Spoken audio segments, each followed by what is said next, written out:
Dulu. Recording in Ya, ini Mama Hana biar bisa lihat juga nih, lagu IMT dan, ada video klipnya juga dari para tokoh lintas agama.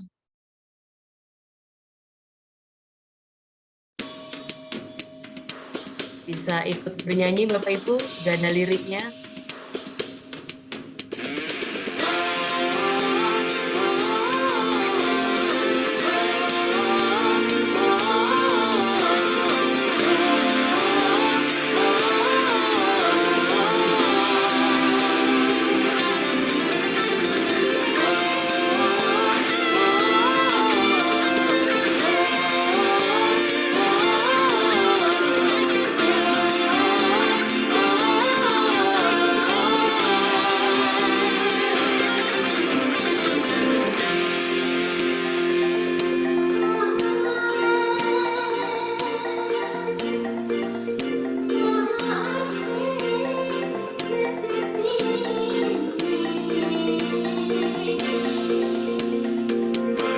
Berbeda di antara kita bukan suatu halangan.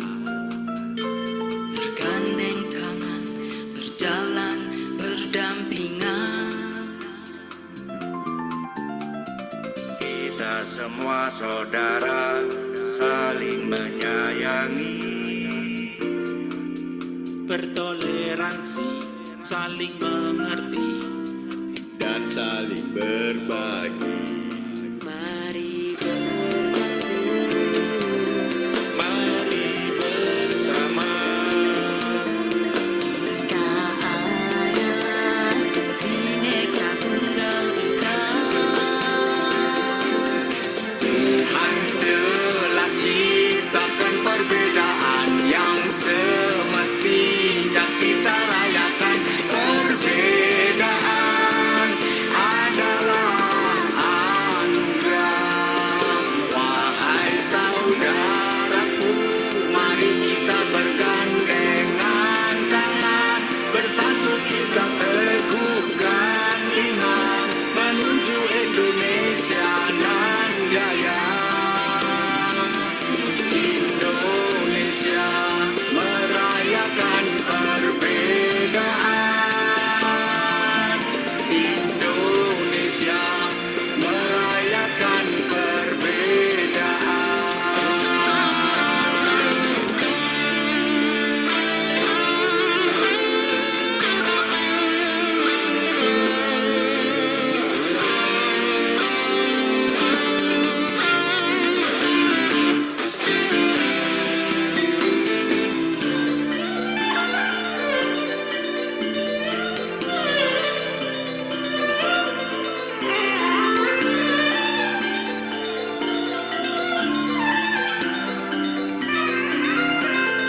Mari bersatu, mari bersama. Kita adalah Bhinneka Tunggal Ika. Tuhan telah ciptakan perbedaan yang semestinya kita rayakan. Perbedaan adalah anugerah. Wahai saudaraku, mari kita bergandengan tangan, bersatu kita teguhkan iman menuju Indonesia nan jaya. Indonesia merayakan perbedaan.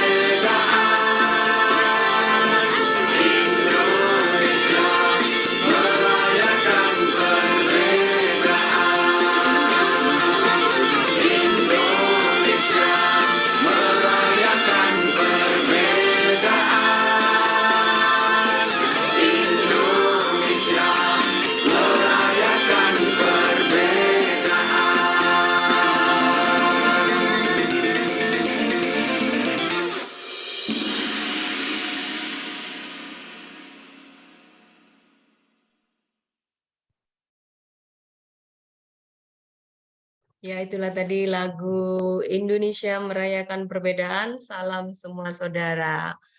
Itulah tadi Mama Hana, lagu IMP yang kita pernah nyanyikan waktu itu, dan ini versi visualnya. Luar biasa, Semoga bagus sekali. semakin membuat rasa cinta kita semakin meningkat dan juga semakin semangat dalam dalam mengumandangkan terus dan menularkan terus virus-virus toleransi antar umat beragama. Baik, langsung saja untuk mempersingkat waktu. Kali ini saya ditemani oleh moderator yang sudah sangat-sangat profesional, yaitu Bapak Kanjeng Raden Tumenggung Dr. Oto Bambang Wahyudi Dwi Jodipuro. Kepada beliau waktu dan tempat saya persilakan. Silakan Pak Oto.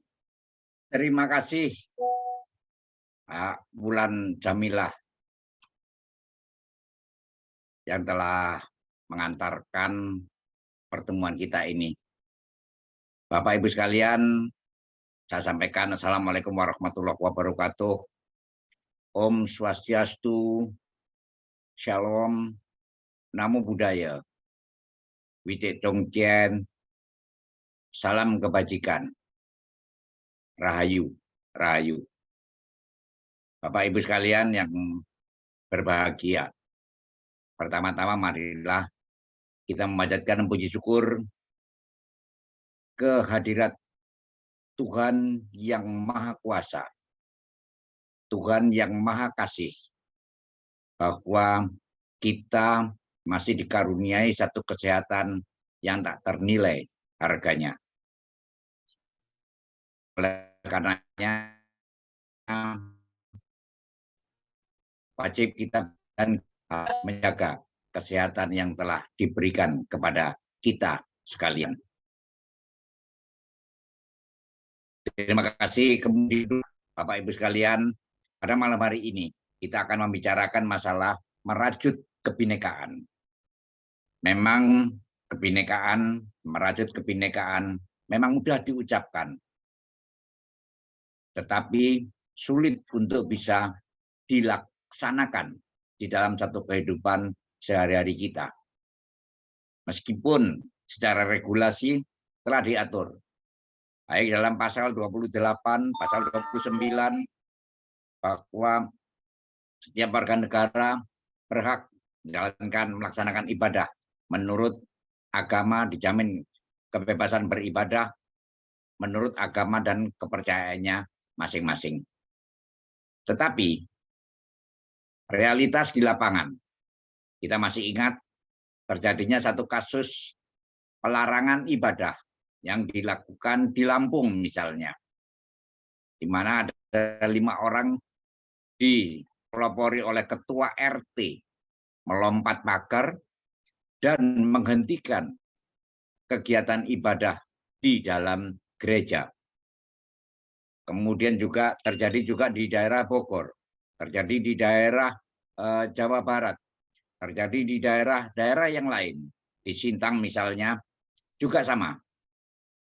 Oleh karenanya, dalam kesempatan ini saya mengajak, mari kita berpikir tidak hanya secara normatif, tetapi secara aplikatif. Bagaimana untuk kita bisa merajut paling sedikit di Jawa Timur, merajut kebinekaan itu dapat dilaksanakan, khususnya dan Indonesia pada umumnya. Ini yang terjadi, mudah-mudahan negara kita akan menjadi negara yang semakin aman, tentram, toto tentrem, toto kertora harjo, gemah ripah loh jinawi. Nah, ini yang tadi saya bolak-balik, toto tentremnya saya utamakan terlebih dahulu. Karena loh jinawi itu tidak akan dapat tercapai kalau tidak ada toto tentremnya. Nah, Bapak Ibu sekalian yang saya hormati, pada kesempatan ini saya sampaikan juga terima kasih kepada Ibu Dr. Hana Amalia, pengasuh dari Pondok Kasih. Ya, ini yang Pondok Kasih. Saya katakan, saya sudah sering berhubungan dahulu dengan Pondok Kasih, dengan Bu Hana, tapi mungkin saya yakin bahwa Bu Hana akan lupa pada saya. Ini bahwa Pondok Kasih salah satu di antaranya adalah penasihat dari Beda Tapi Mesra. Nah, kalau Beda Tapi Mesra itu, kalau dahulu saya bersama-sama dengan Pak Kiai Agus Suyanto, almarhum, ini yang juga merintis tentang Beda Tapi Mesra yang ada di Surabaya. Saya katakan pada waktu itu bahwa Beda Tapi Mesra itu sama dengan suami istri. Kita berbeda tapi mesra. Nah, ini yang oleh karenanya, Ibu Bapak sekalian, saya sampaikan juga terima kasih kepada saudara-saudara kita yang baru bergabung, Bapak Jirjus, ini Gregorius, tapi tadi saya baca di WA-nya panggilannya Pak Jirjus. Iya Pak, daripada susah nanti kepanjangan Gregorius, saya berikan panggilan seperti itu. Jirjus itu tapi tidak sama dengan es jus ya. Lebih seger es jus Pak. Guyon Pak G. Bapak Jirjus ini juga dari ortodok rasanya nggih, kelihatan. Nggih Pak, kita ketemu di Untak kapan hari? Oh iya benar ya. Jenengan betul. Mohon maaf ini Pak, karena ya maklum lah seorang artis itu kadang-kala sering lupa ini. Bener. Ini baik Bapak Ibu sekalian yang saya hormati, kita tidak akan berpanjang lebar lagi. Mari kita dengarkan bersama-sama uraian dari Dr. Hana Amalia ini terkait dengan bagaimana upaya-upaya kita merajut minimal apa yang sudah dilakukan oleh Pondok Kasih. Dan nanti di samping itu juga ada beberapa tokoh yang hadir pada kesempatan ini. Saya perkenalkan terlebih dahulu. Saya panggil Om Swastiastu Prof. Sutandra.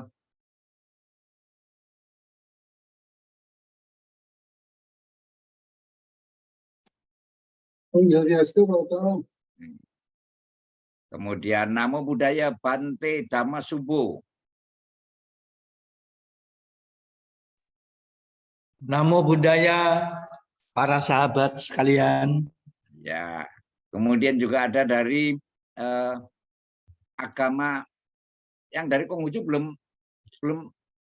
join Mbak Bulan ya. Siap Romo Oto. Bapak Johan Ajuan. Pak Seksa hari ini izin kelihatannya Pak Oto. Izin ya. Mewakili ya. Iya. Kemudian dari Katolik siapa? Dari Katolik. Kalau tidak ada, nanti akan saya minta kepada Bapak Jirjus untuk bisa mewakili memberikan satu tanggapan upaya-upaya kita terkait dengan merajut kebinekaan ini. Baik. Terima kasih. Saya persilakan dari Kristen siapa, Mbak? Dari Kristennya ini tadi belum ada Pak Oto karena Pak Simon berhalangan. Waduh, kalau masa Pak Simon itu bisa berhalangan, biasanya yang berhalangan itu hanya wanita. Iya, ini berhalangannya lain, Pak.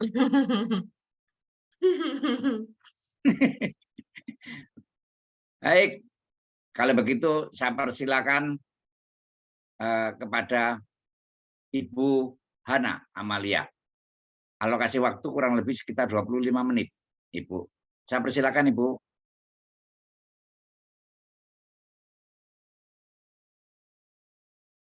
Bisa? Ya, bisa mendengarkan saya?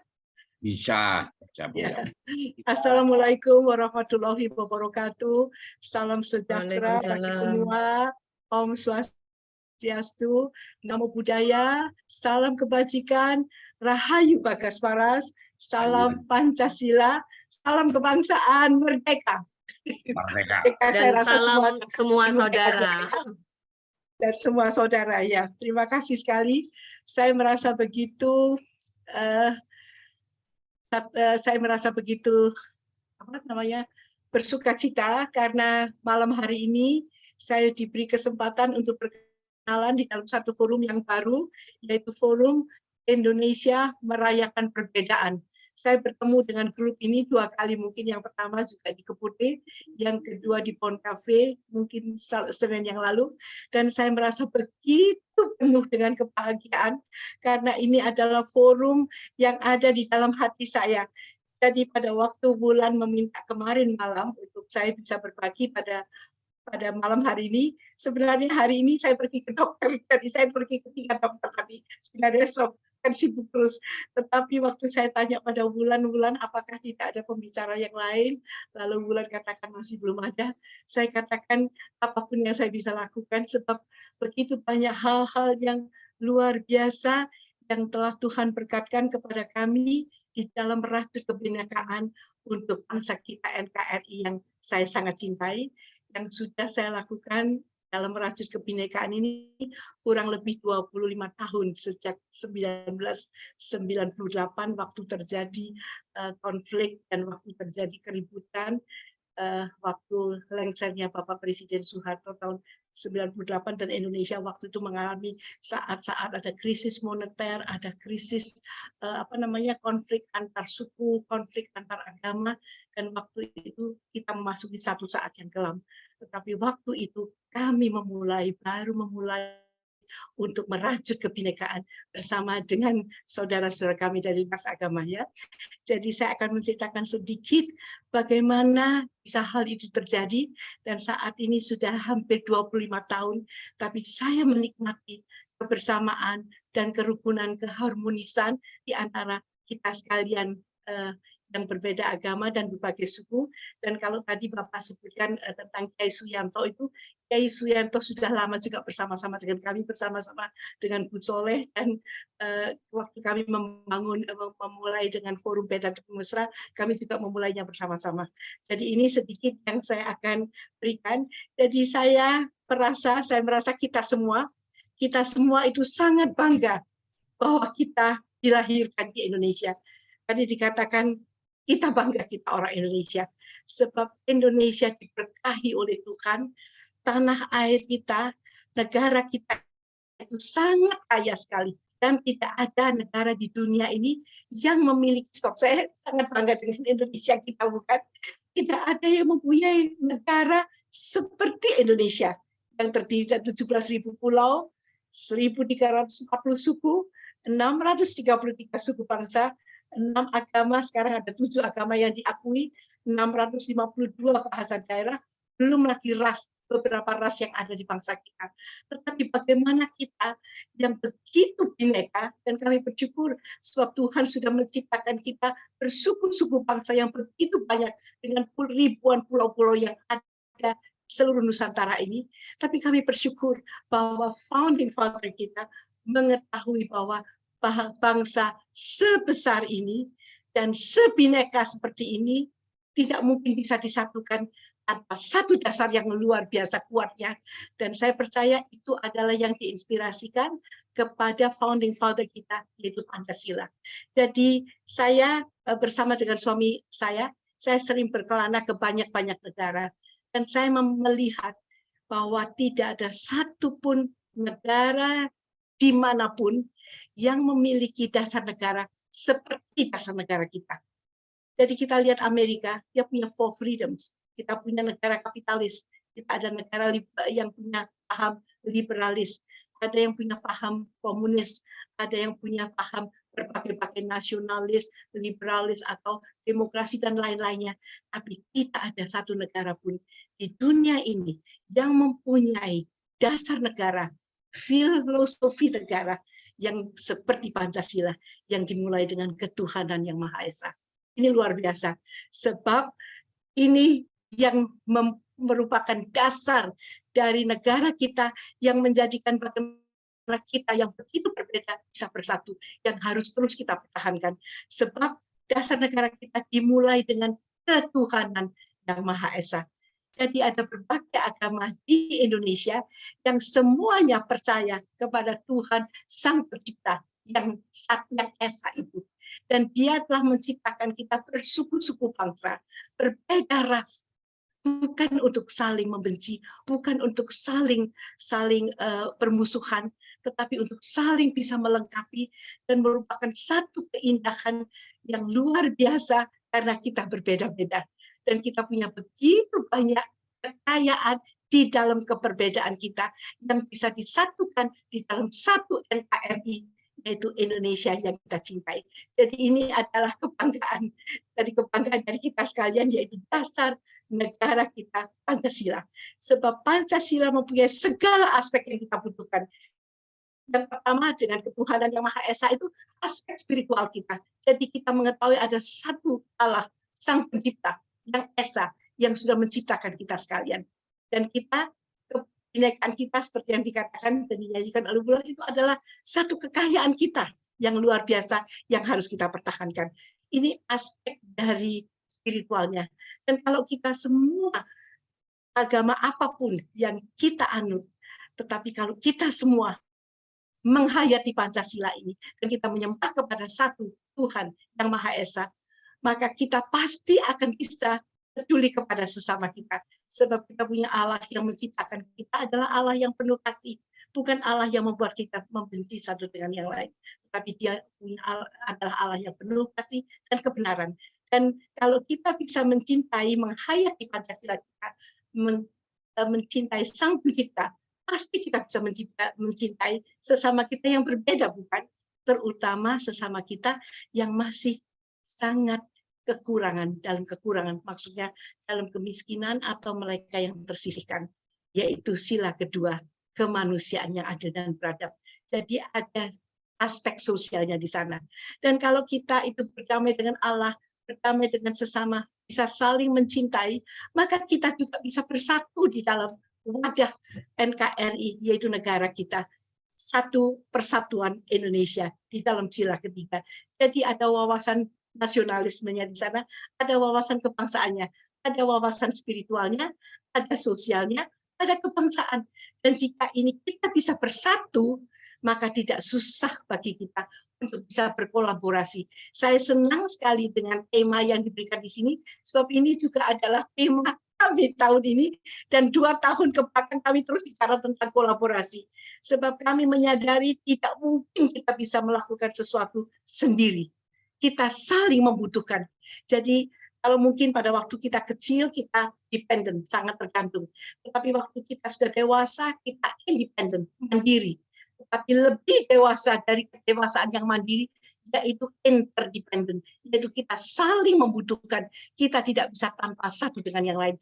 Yang bisa kita lakukan melalui kolaborasi untuk kita bisa mencapai cita-cita bangsa kita, yaitu keadilan sosial bagi seluruh masyarakat Indonesia. Jadi ini kalau saya bisa singkat sedikit, Pancasila dengan cara yang sangat sederhana, dan Pancasila ini sudah saya bawa ke mancanegara, sebab saya punya impian bahwa satu ketika negara di luar akan datang ke Indonesia untuk belajar apa artinya unity in diversity, Bhinneka Tunggal Ika. Bagaimana kita orang Indonesia yang dipisahkan dengan pulau-pulau yang begitu banyak, dengan suku bangsa begitu banyak, dengan berbagai-bagai agama bisa bersatu. Walaupun saat ini mungkin ada ujian, sedikit konflik di sini, sedikit konflik di sana. Saya percaya konflik-konflik itu akan mengajar kita untuk menjadi lebih dewasa. Dan makin kita dewasa, makin mudah untuk kita bisa saling menghormati, saling menghargai, saling memerlukan, sehingga kita bisa berkolaborasi. Jadi kita bisa merajut kebinekaan kita dengan begitu baik, berkolaborasi untuk mencapai cita-cita dari bangsa kita. Nah, saya akan berikan sedikit gambaran secara garis besar apa yang kita lakukan saat ini. Nanti saya punya waktu 20 menit, tapi saya mencoba untuk menunjukkan garis besarnya yang kita lakukan saat ini.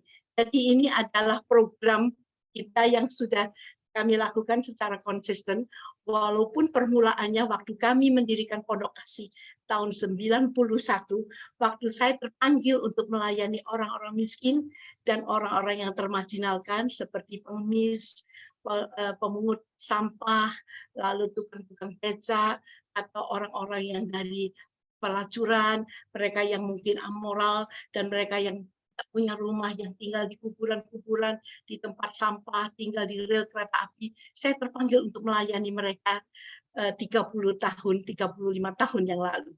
Saya tidak pernah memikirkan bahwa melalui melayani orang miskin, kita bisa menjembatani dua jembatan yang sangat dua kesenjangan yang tidak terjembatani, yaitu kesenjangan sosial, kesenjangan antara kaya dan miskin yang sering kali menimbulkan konflik, dan juga kesenjangan ideologi, kesenjangan antar agama, antar suku yang juga sering menimbulkan konflik.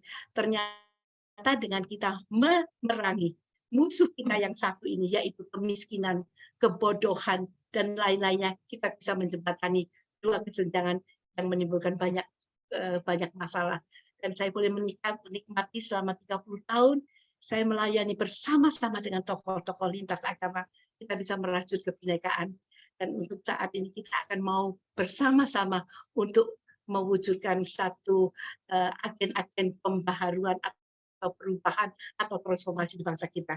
Jadi ini ada 3 program kami nasional, yaitu kami ada program pemenuhan hak sipil, sebab sesudah saya melayani orang tahun, yaitu tahun 2001, saya melihat bahwa orang miskin tidak hanya membutuhkan sandang, pakan, papan, makanan, pakaian, dan tempat tinggal, tapi yang terutama mereka butuhkan yaitu identitas, hak sipil mereka, hak asasi mereka sebagai seorang manusia, sebagai warga negara di sebuah negara, yaitu identitas mereka. Sehingga kami mulai membuat nikah massal tahun 2001, sampai pada saat ini membantu pasangan-pasangan yang tidak mempunyai akte nikah, sehingga anak-anak mereka yang dilahirkan, yang tidak punya akte lahir, bisa dilengkapi dengan akte lahir. Sebab tanpa identitas, mereka mungkin ada di tengah-tengah kita, tapi mereka bukan siapa-siapa dan tidak punya hak apa-apa, karena mereka tidak bisa mendapatkan akses untuk bisa mendapatkan fasilitas yang diperlukan oleh mereka. Jadi saya tidak pernah memikirkan bahwa program pemenuhan hak sipil jadi memperjuangkan hak dari kaum miskin untuk memperoleh identitas mereka, yang kami mulai sejak tahun 2001 ternyata bisa menjadi nasional. Tahun 2015 waktu kami bekerja sama dengan 6 kementerian untuk bisa bersama-sama mengadakan nikah massal, lalu pemenuhan hak sipil. Di saat ini kami sudah lakukan di 18 provinsi, dan kami sudah membantu kira-kira kurang lebih 25.000 lebih pasang untuk mendapatkan akte nikah, dan 170.000 lebih anak-anak mendapatkan akte lahir. Tetapi itu hanya sangat sedikit yang kami bisa lakukan untuk memulai memprakarsai suatu kegiatan di satu tempat, dan kemudian akan dilanjutkan oleh mitra kami yang lokal. Jadi ini adalah pemenuhan hak sipil. Yang kedua itu adalah pencerdasan anak bangsa. Kami menemukan bahwa anak-anak yang di daerah-daerah miskin, yang seringkali orang tuanya tidak mementingkan pendidikan mereka, anak-anak mereka disuruh mengemis atau mereka melakukan pekerjaan yang mereka tidak pikirkan untuk pendidikan anak-anak mereka. Sehingga kami sudah memulai di tahun 96 untuk membantu anak-anak. Tetapi tidak seperti saat ini di mana kami menyediakan fasilitas-fasilitas seperti mobil pintar, ada motor pintar, ada kapal pintar di beberapa tempat, dan juga ada rumah pintar. Jadi ini program yang kedua ini mencerdaskan anak bangsa, sebab kami menemukan anak-anak kita yang di daerah pedalaman, terutama di daerah pedalaman seperti yang saya lihat di NTT dan di Sumatera, kemudian di Papua juga, anak-anak kecil sampai umur 7 tahun mereka tidak punya tempat untuk ada sekolah untuk PAUD-nya mereka. Sehingga pada usia mungkin kita tidak bisa mempercayai, tetapi ini fakta, anak SD lulus, SMP, bahkan ada yang SMA, untuk membaca menulis mereka masih dalam kekurangan. Sehingga kami mengusahakan untuk program pencerdasan anak bangsa, ini program yang kedua. Lalu yang ketiga itu adalah pembinaan pemuda-pemuda untuk mereka menjadi agen perdamaian Pertama-tama kita harus ada moderasi agama ya, berdamai dulu dengan Tuhan, berdamai dengan sesama. Sebab kalau kita tidak ada perdamaian, kita tidak bisa bersatu, bukan? Tidak mungkin kita bisa bersatu kalau kita bermusuhan. Dan kalau kita bermusuhan, kita tidak bisa bersatu, kita jadi lemah. Tapi kalau kita bisa berdamai, kita bisa bersatu, kemudian kita berkolaborasi, kita bisa mempunyai satu kekuatan yang luar biasa. Jadi ini kami membangun, membina anak-anak pemuda ini untuk menjadi agen perdamaian, sila pertama dan sila kedua, agen pemersatu, itu sila ketiga, dan kemudian agen perubahan, sila keempat dan sila kelima. Jadi semua yang kami lakukan ini berdasarkan dari 5 sila dari Pancasila yang kami coba hayati. Jadi kami melayani ini di 7 zona Nusantara saat ini, yaitu di Jawa, di Sumatera, di Kalimantan, Sulawesi, di Papua, di Maluku, Papua, dan di NTT. Dan ini yang gunung ini saya gambarkan adalah 7 lingkup kehidupan di dalam masyarakat yang mempunyai pengaruh. Jadi untuk melakukan program nasional kami ini maupun program kami yang ada di Surabaya, jadi di Surabaya kami punya 7 program yang kami sebut dengan Holistic Integrated Sustainable Transformative Program. Artinya program yang holistik, artinya menyeluruh. Kita tidak hanya melayani tubuh mereka dengan sembako atau dengan pendidikan, tapi kita juga melayani jiwa mereka, pemikiran mereka, merubah paradigma mereka untuk mereka bisa mengasihi sesama, mengasihi bangsa ini, dan mereka bisa punya satu integritas, satu mental yang punya akhlak yang bagus, dan kemudian kita melayani juga roh mereka. Jadi pembinaan 3 macam, jadi sesuai dengan iman mereka masing-masing. Jadi kami bekerjasama dengan 7 komponen atau koridor di dalam masyarakat. Sebab tanpa mereka kami tidak bisa. Saya tidak bisa bekerja tanpa tokoh-tokoh agama. Sebab di Indonesia kita ada pluralisme. Jadi kita mempunyai agama yang berbeda-beda. Jadi kita harus berdamai dan bekerja sama dengan semua tokoh agama. Saya bersyukur di tempat ini semua tokoh agama ada di sini ya. Jadi saya bersyukur sebab ini adalah wadah yang sangat saya sukai di mana semua tokoh agama bekerja sama. Kemudian di sini kita bekerja sama juga dengan pendidikan, dengan dunia pendidikan dan kesehatan. Di dalam Festival Pemuda kami bekerja sama terutama dengan Badan Eksekutif Mahasiswa dari berbagai universitas yang tersebar di 34 provinsi di Indonesia. Jadi kami sempat mengadakan yang kami sebut Festival Pemuda 2018, 2019, dan kemudian 2021 kami buat secara virtual. 2022 tahun yang lalu kami buat di Jawa Timur. Jadi di sini kami menghimpun BEM dari seluruh provinsi di Indonesia untuk kami menantang mereka, anak-anak muda, kontribusi apa yang mereka bisa tunjukkan dan bisa bagikan kepada bangsa ini. Melihat masalah yang ada di provinsi mereka, lalu bagaimana secara bersama-sama berkolaborasi mereka melihat resources apa, jadi sumber daya apa yang mereka miliki, kemudian apa yang mereka bisa lakukan bersama-sama untuk mengatasi itu.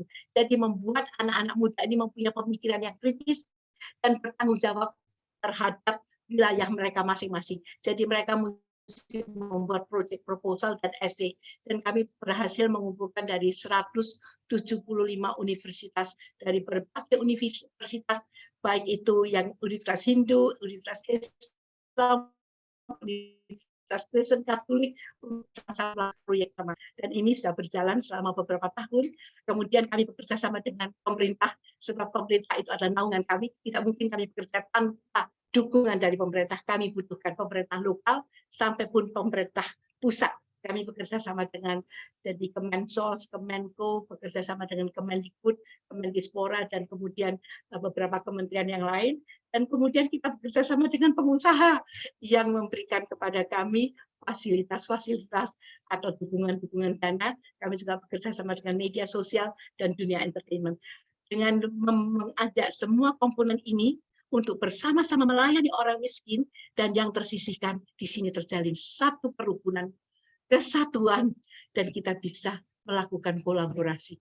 Jadi ini yang kami lakukan, dan untuk itu kami memulai mengadakan satu rekonsiliasi atau moderasi itu tahun 2003.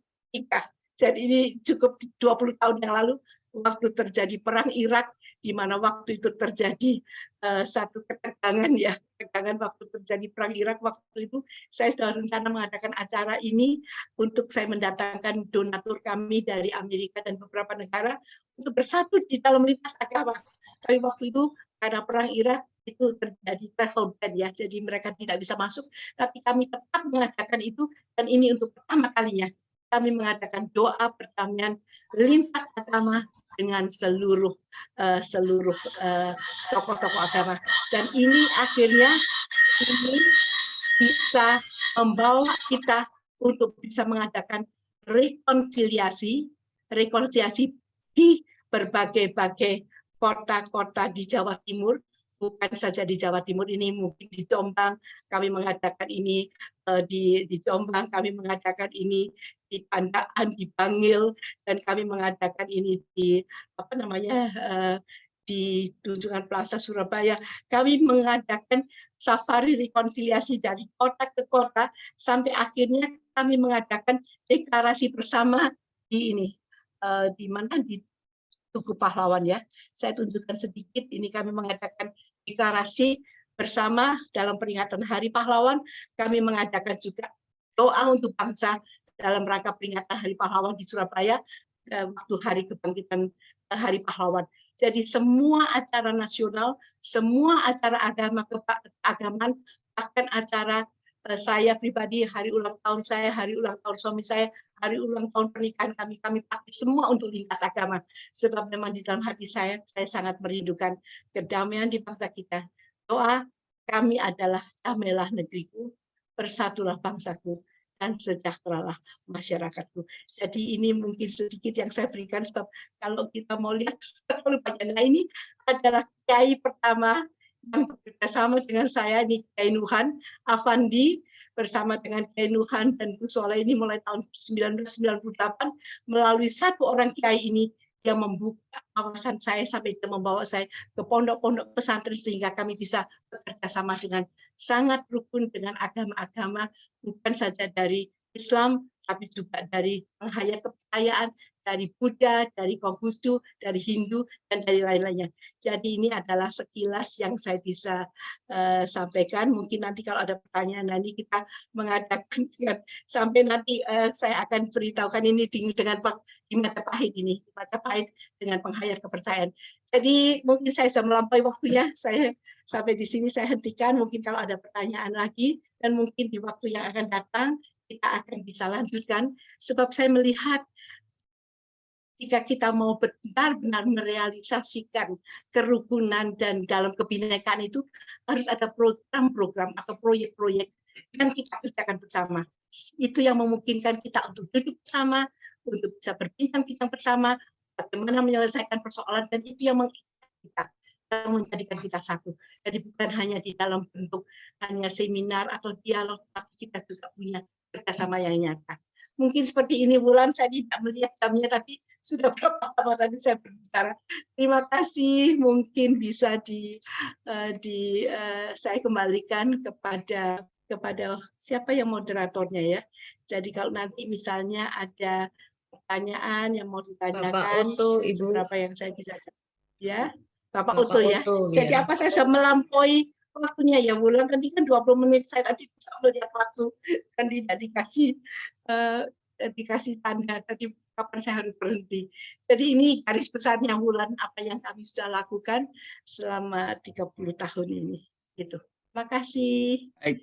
Hana berkati Bapak Ibu sekalian. Ya. Terima kasih, luar biasa sekali ini, Bu Hana Amalia Vandayani ini. Inilah yang sebenarnya diharapkan bahwa Pancasila ini menjadi satu dasar yang bisa diaplikasikan di dalam satu kehidupan kita sehari-hari. Alangkah indahnya Indonesia kalau seandainya semua ada 10 orang saja seperti Bu Hana, aduh sudah, Indonesia ini akan damai, tentram. Karena apa? Karena memang Pancasila sebenarnya itu diambil dari budaya kita.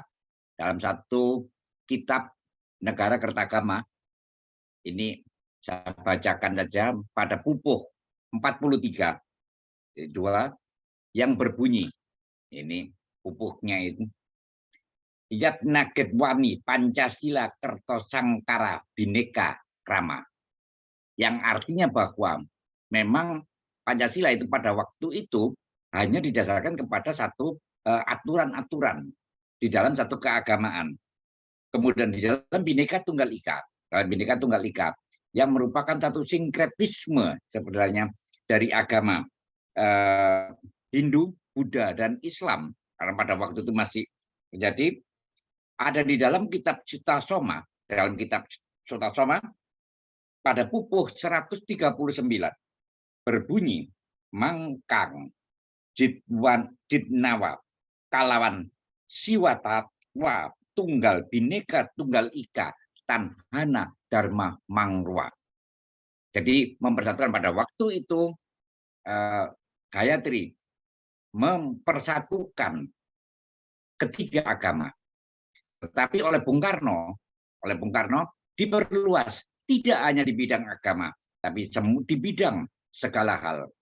Sehingga diibaratkan semacam satu ulat kaki 1000, di mana salah satu kakinya merupakan 1000 ini merupakan satu suku-suku bangsa, berbagai bahasa harus menyatu bersama-sama. Luar biasa ini aplikasi yang telah dilakukan oleh Ibu Hana melalui pondok kasihnya. Baik, Bapak Ibu sekalian yang saya hormati. Selanjutnya saya ingin mendengar ini tanggapan dari yang pertama dari Bapak Junarto terlebih dahulu, dari Konghucu ini, Ibu Hana. Bapak Junarto ini. Saya persilakan Pak Junarto. Baik, terima kasih Romoto Buwana. Sangat menarik paparannya. Salam kita semua saudara. Dalam imanen agama Konghucu sama. Ya, kita dituntut untuk menggunakan pengetahuan kitab-kitab untuk memupuk persahabatan. Dan dengan persahabatan itu kita mengembangkan cinta kasih. Sama seperti yang telah dilakukan oleh Buwana, begitu mulia, dengan kegiatan-kegiatannya yang tanpa melihat dia dari suku apa, agama apa, bahasanya apa, semuanya itu didasarkan oleh cinta kasih. Dan juga seorang yang membina diri menjadi seorang yang berbudi pekerti luhur, seorang susilawan, seorang cince, dapat rukun walaupun tidak sama. Tapi seorang rendah budi sama tapi tidak rukun. Sama seperti kalau kita lihat di dalam sebuah taman, tak mungkin di dalam taman itu bunganya putih semua. Akan jelek kalau kita lihat begitu warna-warni, banyak ada merah, kuning, hijau. Akan menjadi baik bagi pemandangan dan hati kita akan terenyuh. Sama seperti yang dilakukan di dalam Zoom ini. Kita semua adalah beda. Beda agama, beda keyakinan, beda bahasa mungkin, beda adat, beda suku, tapi kita semua dapat berkumpul di dalam Zoom ini. Inilah yang harus kita pupuk, kita jalani untuk menjadikan bangsa Indonesia maju dan sejahtera. Begitu Pak Ato, terima kasih Bu Ana atas pemaparannya. Salam semua saudara. Salam semua saudara. Terima kasih Pak Junarto yang telah memberikan satu tanggapan. Tapi kira-kira apakah di Konghucu itu juga ada semacam satu bentuk yayasan atau pondok yang juga bergerak di bidang seperti pondok kasih, Pak Junarto? Kegiatan-kegiatan. Dari kita kebanyakan ikut Pak Udo. Tapi kalau kita sendiri Konghucu belum punya wadah yang khusus untuk seperti yang Bu Hana lakukan ya. Tapi kebanyakan dari kita mungkin menjadi donaturnya, menjadi salah satu pengurusnya. Sama seperti kalau saya di Kelenteng menjadi salah satu pengurusnya, walaupun Kelenteng kita itu ada 3 agama. Tridharma itu kan 3 agama. Ada Buddha, Konghucu, dan Tao. Di situ juga kita, bentar lagi kita ada melakukan acara untuk buka bersama bagi umat Muslim. Setiap hari Jumat kita lakukan di Kelenteng kita, waktu di Bojonegoro. Menjelang puasa sampai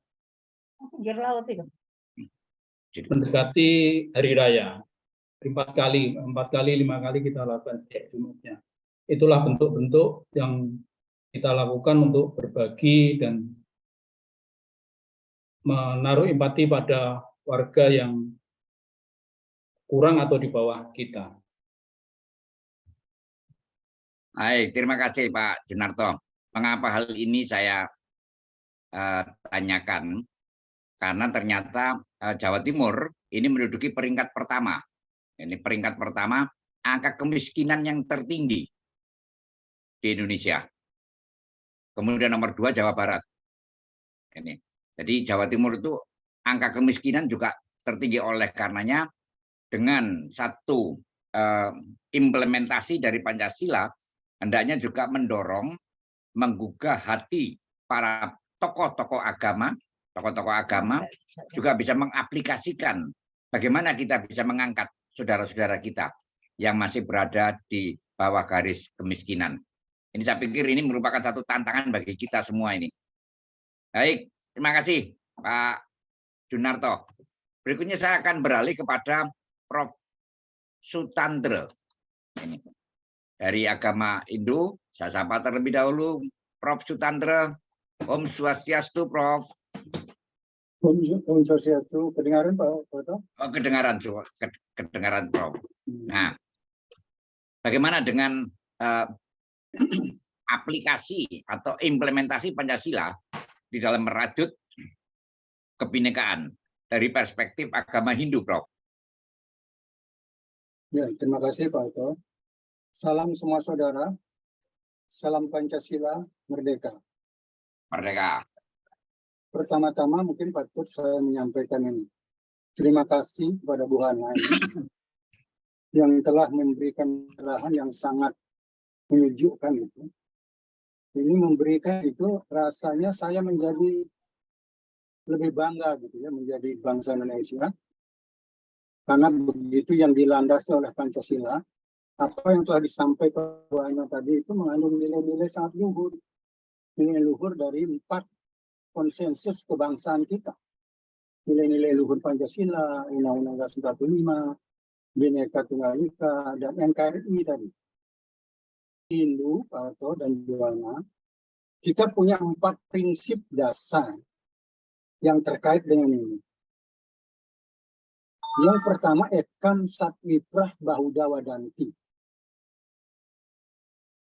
Yang kedua, Bhinneka Tunggal Ika Tanhana Dharma Mangruwa.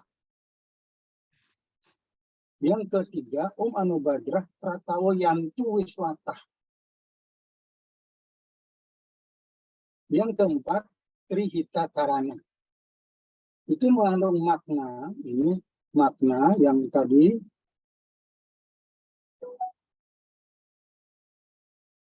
Ekam Satwiprah Bahuda Wadanti, kok gelap gitu? Ekam Satwiprah Bahuda Wadanti itu mengandung makna yang terkait sekali dengan sila pertama dari Pancasila. Yang meyakini, meyakini bahwa Tuhan itu satu, tapi umat manusia memberi nama yang berbeda. Dan juga memujanya dengan cara yang berbeda. Tapi dengan tujuan yang sama.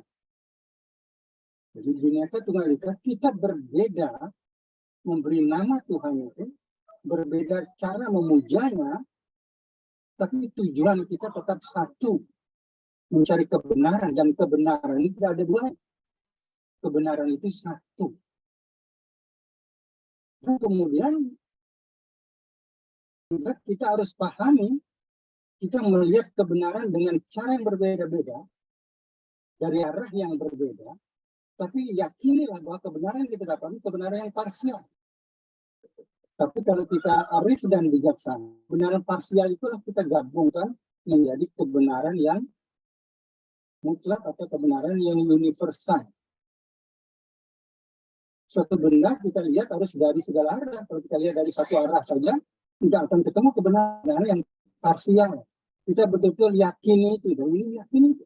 Sehingga dikatakan, biarlah pikiran yang baik datang dari segala arah. Namun pikiran yang arif dan bijaksana harus datang dari kita sendiri untuk menyatukan kebenaran-kebenaran parsial menjadi kebenaran yang universal. Kebenaran universal itu sebetulnya ada di dalam Pancasila itu.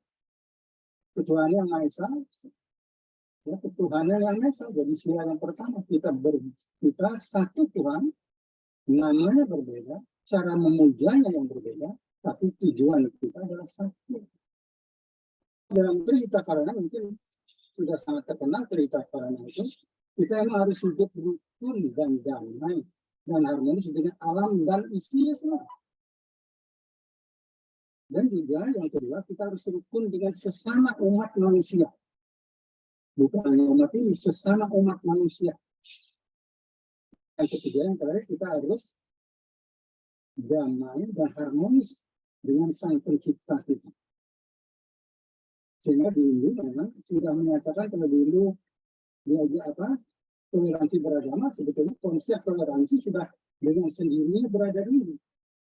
Ketua Masih, Wasudaya Ketengakan, kita semua bersaudara. Itu kita yakin bahwa itu yang terjadi. Bineka Tunggal Ika memang betul-betul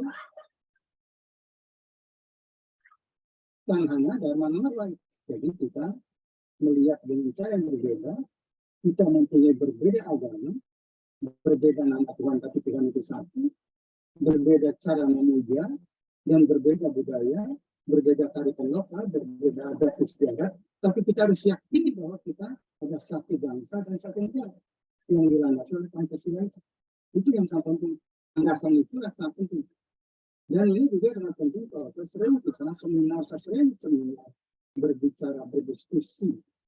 Tetapi dalam diskusi bicara kita menunjukkan sekali, lembut sekali. Tapi kenyataan, seperti Pak Oto tadi katakan, banyak di prakteknya kenyataan, khususnya kita menyatukan sesuatu yang berbeda, apalagi misalnya yang beribadah dilarang gitu. Bahkan saya baru ini Pak Oto dan Buana, saya dapat WA yang sudah saya share itu di grup itu. Ada pernyataan badan resmi itu, sepertinya itu mudah-mudahan itu tidak benar. Cuma nanti tahun 2024 Oktober, semua produk di Indonesia harus diberikan sertifikat halal. Kalau tidak mendapat sertifikat halal akan diberikan sanksi atau diberikan denda. Kemudian bisa kalau misalnya tidak memenuhi itu akan dicabut izinnya. Nah itu mungkin kalau ada seperti itu mungkin perlu tanggapan, bagaimana tanggapan dari Bu Hana yang sudah menyampaikan kepada Pancasila, Bhinneka Tunggal Ika dan Dharma Mangurat, tapi ada kenyataan yang seperti itu dalam WA kita tersebar seperti itu sekarang, bahwa mulai 2024 bulan Oktober ada hal yang seperti itu. Kita sebagai ini kan nanti minoritas kan bisa menjadi mempertanyakan itu. Dan ini pertanyaan saya, bagaimana pendapatnya Bu Hana gitu. Dan juga bagaimana pendapat dari tokoh-tokoh yang lain tentang itu saya sudah share di WA group itu. Itu yang terjadi. Itu Pak Oto. Terima kasih Pak Oto. Terima kasih, tapi saya sudah menanggapi Pak Prof. Sudah ya, oke. Sudah. Kalau saya terus terang saya tidak sependapat. Saya tidak sependapat dan saya tidak setuju itu tepatnya pada tanggal 17 Oktober, Prof. Akan diberlakukan. 17 Oktober 2020. Itu kan harus ada undang-undangnya. Kalau tidak ada undang-undang kan kita tidak patuhi kan. Kalau itu ada lembaga-lembaga yang bukan dinaungi oleh pemerintah kan tidak patut kita aneh. Di dalamnya saya katakan bahwa halal itu hanya untuk salah satu umat. Ya. Tidak bisa kita generalisir. Betul, Pak. Ada yang halal, ada yang haram bagi salah satu umat, tapi halal bagi umat yang lain. Demikian. Haram bagi umat ini, haram bagi yang lain gitu ya Pak. Ya, haram. Ya itu. Ya. Ini Pak. Ya. Sangat menarik. Karena apa? Karena negara kita itu adalah bukan negara Islam. Ya. Katakan secara tegas. Saya bawahi dengan saya pakai huruf bold bahwa negara kita adalah bukan negara Islam. Tapi mengapa kita generalisir? Semua harus pakai halal, dan yang menerbitkan itu adalah dari Kementerian Agama. Dan justru itu keluar dari tokoh-tokoh agama yang harusnya Pancasilais kan gitu. Nah, betul sila yang pertama. Sehingga pertanyaan saya, itu yang terjadi peran dari para tokoh agama yang ada di Kementerian Agama itu sendiri? Mengapa tidak memprotes? Apakah itu kita patut namakan tokoh agama? Gitu ya. Tokoh agama yang berpancasila gitu ya. Pancasila. Nah, ya itu, ya betul. Ya, itu kan. Itu Pak. Ya, betul. Gitu. Baik, terima kasih. Terima kasih Pak. Terima kasih. Terima kasih Prof. Berikutnya saya ingin beralih kepada Pak Jirjus ini. Selamat malam Pak Jirjus. Selamat malam Pak Uto. Nah, saya ganteng tiba bareng tak close up ini ganteng tiba wong iki. Laki Pak, ganteng Pak. Apanya? Laki karena laki. Belum tentu. Tidak setiap laki-laki itu ganteng. Betul. Tidak setiap laki-laki. Coba nek laki-laki terus irungnya gerowong. Melek. Belum tentu. Ini betul-betul maco betul ini. Ini yang baik. Bagaimana menurut pendapat Pak Jirjus ini? Ya, pendapat saya begini. Tentang merajut kebinekaan. Izinkan saya mengutip di dalam salah satu kitab kami itu ada kitab Tanah. Ya. Tanah itu salah satu bagian dari Perjanjian Lama. Sesungguhnya di situ sudah dituliskan tentang kerukunan. Di dalamnya dalam bahasa Ibrani itu tertulis Hineh Matov Umanaif Kamyahat. Nah, artinya alangkah baik dan indahnya kalau saudara-saudara hidup dengan rukun. Nah, di situ tidak dikatakan saudara-saudara Yahudi misalkan, tidak. Atau dituliskan saudara-saudara Kristen, tidak juga. Tetapi saudara-saudara saja, tidak ada terusannya. Tidak ada spesifik menunjuk ke siapa begitu. Hidup dalam rukun. Nah, berarti sejak zaman dulu kerukunan sudah dihimbau dan sudah ada ketetapan bahwa umat manusia ini ya hidup, ya kita harus rukun gitu loh maksudnya. Nah, bahkan seterusnya setelah era kitab suci kami tahun 1000 sekitar abad 9 sebelum Masehi sampai pada abad setelah Masehi itu selalu dikatakan dengan perdamaian. Bahkan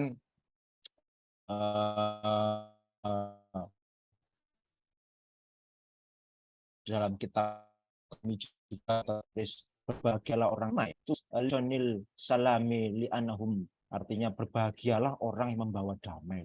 Damai, rukun, apalagi kasih, itu kan semua ada. Ya, artinya memang Gusti Allah ini, Sang Pencipta ini menciptakan manusia ini ya berdasarkan kasih, cinta kasih, sehingga kita memang dituntut ya untuk memiliki cinta kasih, mengaplikasikan kasih ilahi itu dari Sang Pencipta. Jadi jikalau ada manusia atau siapapun tidak mewakili agama tertentu lah apapun ya, kalau tidak bisa merefleksikan kasih terhadap sesamanya, nah itu ya tidak bisa dikatakan manusia, karena manusia itu sebetulnya diciptakan atas dasar kasih sebetulnya. Ya, jadi itu bagian ya, bagian dari dalam diri yang paling terdalam dalam diri manusia itu kasih. Karena kita diciptakan atas dasar kasih. Ini mohon maaf ada tek-tek, tahu tek. Ya. Nah, kemudian mengenai Bhinneka Tunggal Ika, ya saya sangat bangga menjadi bagian dari bangsa ini ya, bahwa para founding fathers kita sudah merumuskan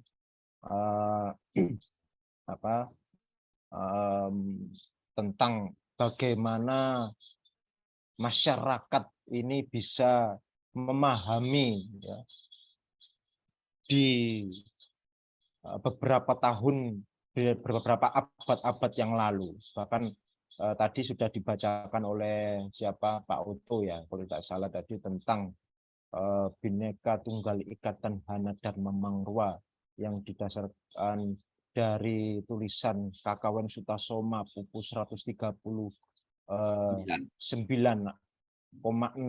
dari Emputan Tular. Ya betul ya, itu saya masih ingat, masih hafal.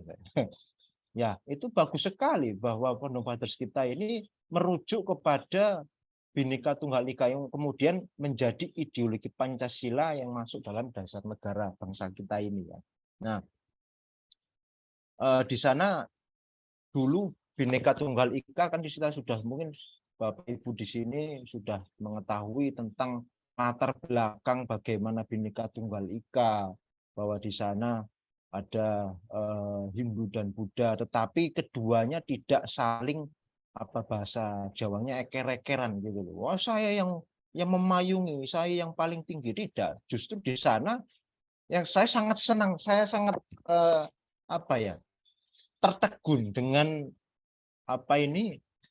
kalimat Bhinneka Tunggal Ika Tanhana Dharma Mangruwa. Jadi tidak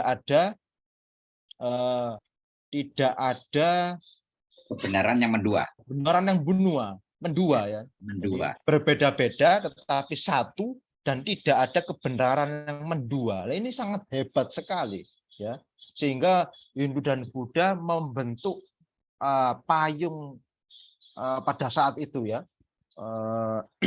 Tidak mengalami sinkret, tidak diartikan singkatan semua, tidak, tetapi teologi kerukunan, artinya kemajemukan agama-agama dipandang sebagai manifestasi dari kebenaran yang tunggal itu gitu loh. Tanhana Dharma Mangruwa. Makanya dari sang prinsip tertinggi muncul yang namanya sebuah kalimat nataning anata patining jagat pati hyang ning hyang inisti, yang artinya sang pelindung mutlak, raja penguasa alam semesta. Nah, kalau raja alam semesta ini ya tidak mewakili Hindu, tidak mewakili Buddha dan sebagainya, bahkan Kristen ini tidak, tetapi ya sang penguasa alam semesta ini tidak tahu bopo jenenge begitu. Nah, Tuhan yang mengatasi konsep-konsep ketuhanan yang berbeda-beda. Nah, itu sangat luar biasa, sehingga sebanding dengan sila kita ini, ketuhanan yang Maha Esa yang oleh Bung Karno diletakkan di sila pertama, yang dulunya diletakkan di sila keberapa saya lupa itu sejarahnya. Nah, kemudian yang tidak identik dengan agama tertentu, ketuhanan yang Maha Esa, tapi merupakan sebuah payung di mana negara ini ya paling tidak berketuhanan yang berkebudayaan, itu kata Bung Karno. Jadi saya sangat bangga pertama. Yang kedua ya kolaborasi itu sangat penting juga, karena pada 4 Februari lalu saya mengikuti pertemuan ya, saya lupa yang menyelenggarakan siapa, itu yang hadir dari beberapa tokoh agama juga, dan dihadiri oleh putrinya Gus Dur, yaitu Mbak Inaya Wahid. Dia mengatakan kolaborasi itu sangat penting. Betul sekali, ini sangat tepat bahwa judul di sini kolaborasi masyarakat, artinya ya kita bergandengan, saling bergandengan tangan bersama-sama, sekalipun kita berbeda, ya beda itu pasti ya. Kita sidik jari orang kembar aja berbeda kok sidik jarinya. Tidak semuanya sama sidik jari manusia. Ya, artinya kita berbeda tapi dapat bersama-sama, bergandengan tangan, ya menjunjung tinggi bangsa ini dalam persatuan dan kesatuan. Tidak memandang suku, ras, agama, dan lain sebagainya. Saya kira simpel kok, simpel sekali sebetulnya ya. Membuka diri lah, artinya membuka diri itu untuk saling menerima. Jangan menutup diri, jangan eksklusif. Tapi kita harus inklusif, saling menerima, saling guyup ya. Nah, itu sih dari saya Pak Oto. Terima kasih. Selamat malam. Selamat malam, terima kasih sekali. Benar sekali ini Pak Jirjus, bahwa sebenarnya manusia itu harus dapat memanifestasikan sifat-sifat Tuhan di dalam diri manusia. Yaitu apa? Sifat kasih.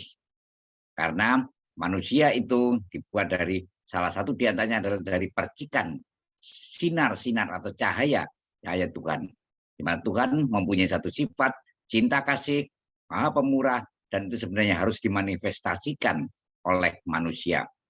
Kemudian yang kedua juga saya tertarik dengan tadi itu mengucapkan bahasa Ibrani. Saya ada satu teman, satu sahabat yang juga menjadi guru bahasa Ibrani. Ini Mbak Rita Wahyu. Nah, ini saya kenal baik gitu. Jadi Mbak Rita. Kemudian yang kedua adalah Bambang Nursena. Ini yang juga mahir di dalam bahasa Ibrani. Saya terus terang angkat topi kepada beliau kedua. Sekarang ketambahan sitok maneh. Iki dulurku sitok maneh. Pak Mas Jirjus. Ini saya panggil Mas saja ya. Ini ternyata juga motor nomor umurnya karena masih unda-undi sama saya ini. Oh aduh, ya. Unda-undinya selisih gitu ya. Ya selisih 11-12 lah. 11-12. Percaya aja ya gitu. Diiyain aja gitu. Iya, yang penting Pak Oto bahagia. Ya, habis mau gimana lagi? Orang jangan mau menyebut dirinya itu tua, Mas Jirjus. Karena tua iku kudu siap-siap metu nyawone artinya. Nah, makanya saya tidak pernah mengatakan diri saya itu tua. Ini yang cucu saya malah mengatakan saya itu menolak tua. Nah, itu loh. Karena apa? Tua itu ndang matinya. Siap-siap mape metu nyawone. Nah, metuwo gitu ya. Metuwo. Nah, ini. Baik. Terima kasih Bapak Ibu sekalian yang saya hormati. Ini Ki Guyon tok namanya jagongan ya. Kita secara santai aja buana ya. Ini saya akan memanggil terlebih dahulu ini sebagai satu relaksasi. Ini saya memanggil teman kita, saudara kita. Ini sih, tapi sebelumnya saya tanya terlebih dahulu. Ini Gus Nizam hadir nggak ini Mbak Wulan? Beliaunya perjalanan dari Ciputat ke Sidoarjo ini Pak. Dari mana? Dari Ciputat ke Sidoarjo dari Jakarta. Ciputat Jakarta. Via darat, iya. Waduh, sobone. Mana itu bone. Hai, kalau begitu saya panggil aja kalau gitu, Mbak Niken. Halo. Halo, selamat malam Bapak Oto dan semuanya. Ini saya perkenalkan ini kepada Bu Hana. Ini adalah vokalis dari IMP ini, Bu. Sudah ini vokalis kenal. kita. Jadi vokalis kita dan ini sudah buat satu rekaman ini dan sudah diproduksi rekamannya ini. Ya, syukur Bapak. Luar biasa sekali suaranya. Atau biasa di luar. Pak Oto. Ini sekali. Ini kenapa ini Pak Niken Mas Iya. Jirjus terus nyekel bathuk ini tok ae bareng delok Mbak Niken terus nyekel bathuk jadi ngono. Jadi guyu. Iki aku curiga aku iki. Curiga apa? Jangan curiga toh Pak Oto. Ya. Oke. Hai. Gimana Pak Jirjus? Apanya Pak yang gimana Pak? Ini masih jomblo loh. Siapa yang jomblo? Kok sama? Ada yang punya loh. Baik, saya persilakan Mbak Niken. Baik, pertama saya akan menyapa dulu pertama ya Pak Uto, terus Mama Hana, sama semua tokoh lintas agama dan juga semua partisipan. Selamat malam, selamat semua saudara. Kali ini saya ingin menyanyikan sebuah lagu. Nggak tahu kenapa malam ini saya kok pengen kali menyanyikan lagu ini. Oke.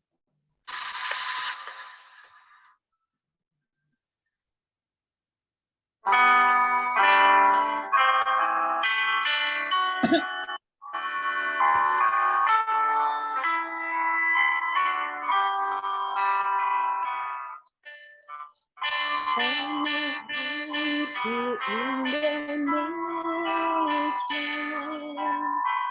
negeri elok sangat ku cinta. Tanah cinta darahku yang ku puja sepanjang masa.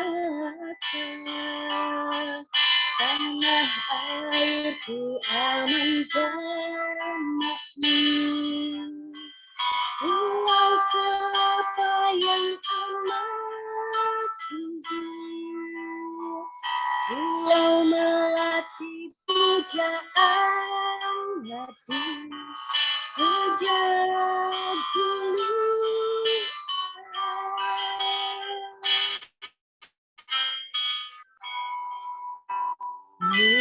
Lambai-lambai menuju pantai, berbisik-bisik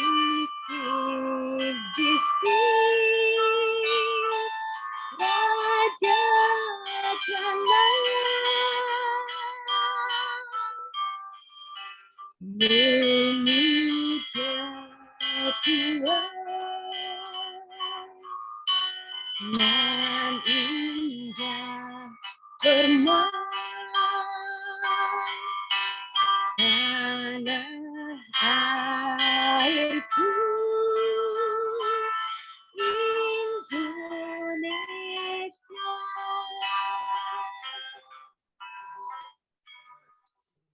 Ya, itu tadi sebuah lagu Rayuan Pulau Kelapa.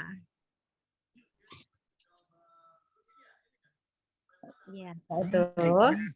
Ya, kalau misalnya ini ada yang meminta menyanyikan satu lagu lagi gimana? Lagu Kalau apa itu? ini, Kalau bisa nggak apa-apa. Kalau bisa, nggak bisa nggak? Iya.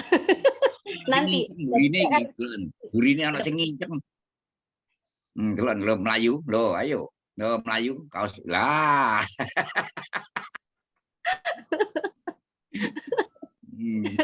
Lagu apa Pak Uto? Baik, tapi nanti aja, Pak Ya. Niken. Sekarang cari-cari dulu lagu-lagu, lagu nih yang bisa untuk kita bisa menyanyikan lagu secara bersama-sama gitu. Oh gitu ya. Ya. Ya nanti Pak Uto cari request.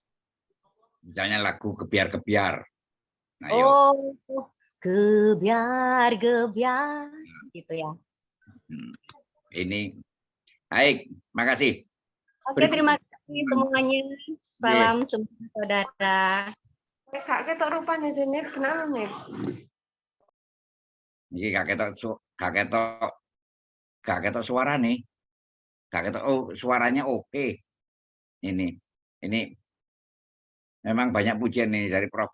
Urlina Meles. Ini dari Bu Hana juga begitu. Wah, pokoknya kabeh lah wis. Tapi ndak rugi kalau membuka rekaman, ndak rugi. Oh iya ya. bisa boleh. Nah,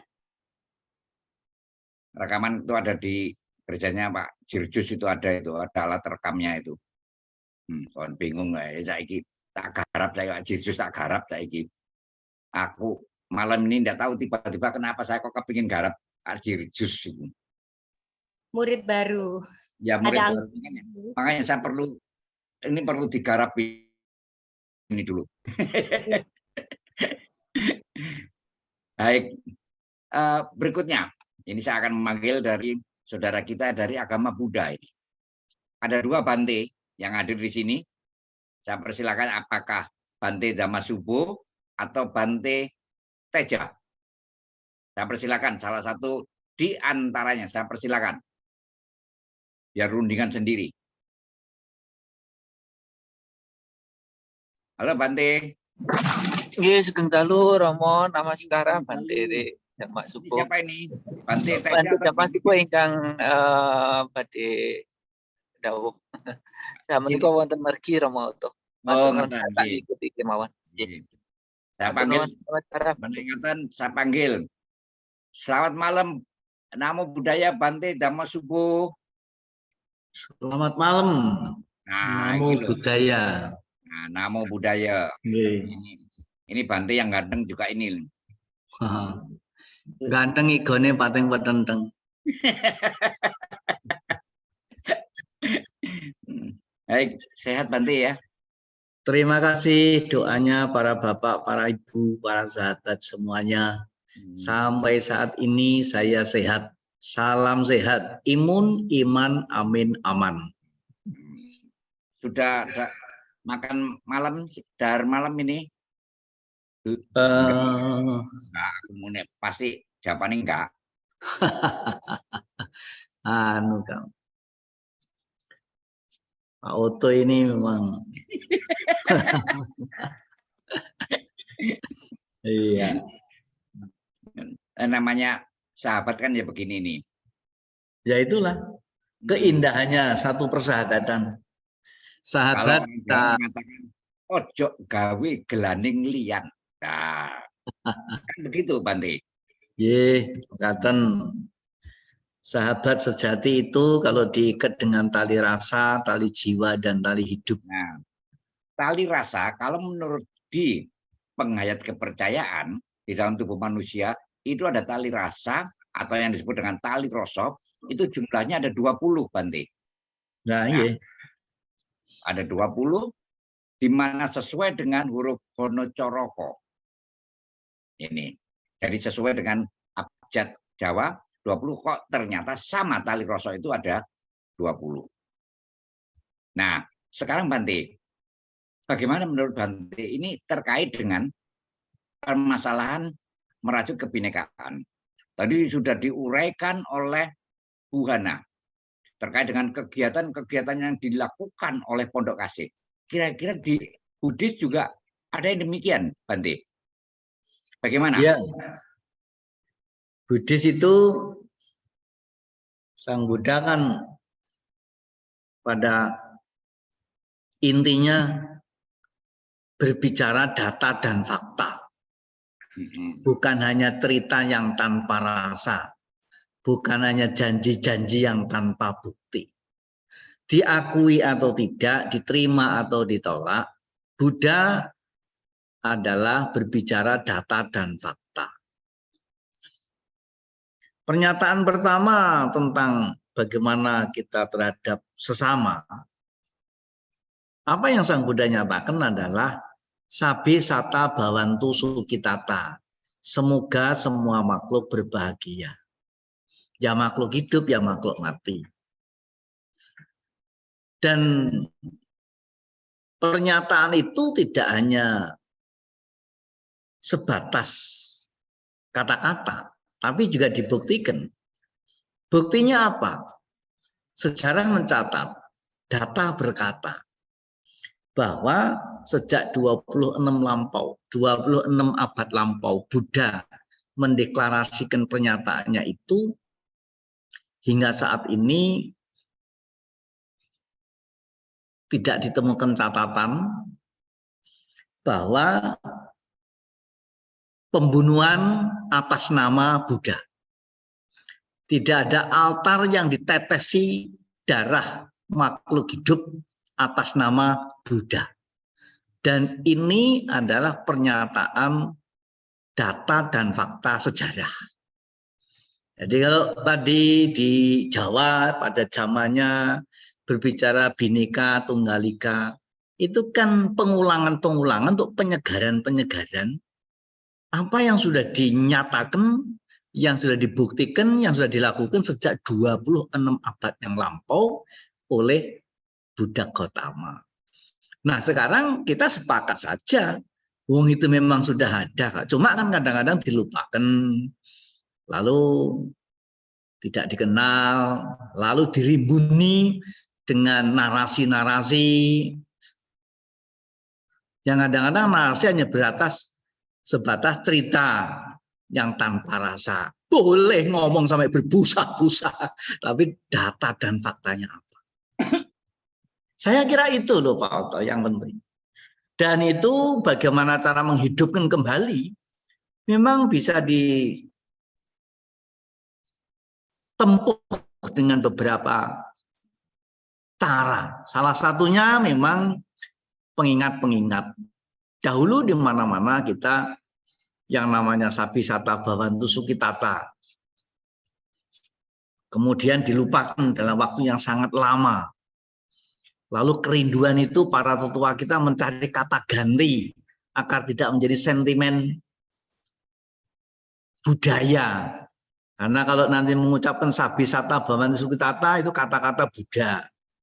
Lalu karena tidak didukung sama zamannya, maka dicarikan kata ganti memayu hayuning bawono, memperindah-indahnya dunia. Kemudian kearifan-kearifan lokal. Pada waktu saya di Manado, di sana ada satu kata namanya mapalus, artinya gotong royong. Kalau di Bali namanya ngayah, di Jawa namanya sambatan.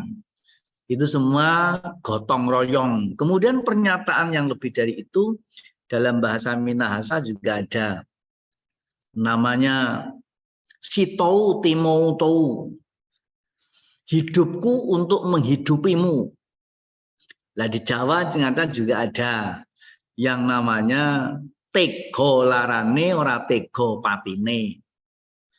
Waktu saya di Sulawesi Selatan di pedalaman Tanah Toraja, di sana juga ada satu pernyataan sangat indah. Pantan dipo tuwo, pantan dipo mate. Bersatu kita teguh, bercerai kita runtuh. Artinya begitu, kalau tidak salah. Tapi oleh karena kita dipaksa dan terpaksa, atau mungkin malah yang memaksa, terbawa, dibawa, atau malah yang membawa ganti budaya dan alih teknologi.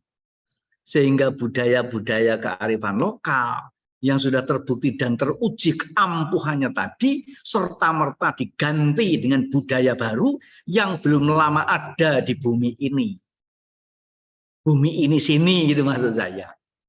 Makanya yang tadinya pantan dipotuwo, pantan dipomate, bersatu kita teguh, bercerai kita runtuh itu budaya lama diganti dengan budaya baru, pantan dipotuwo, mantan dipomate, bersatu kita teguh, bercerai ya kawin lagi. Nah itu masalahnya tuh itu Pak itu.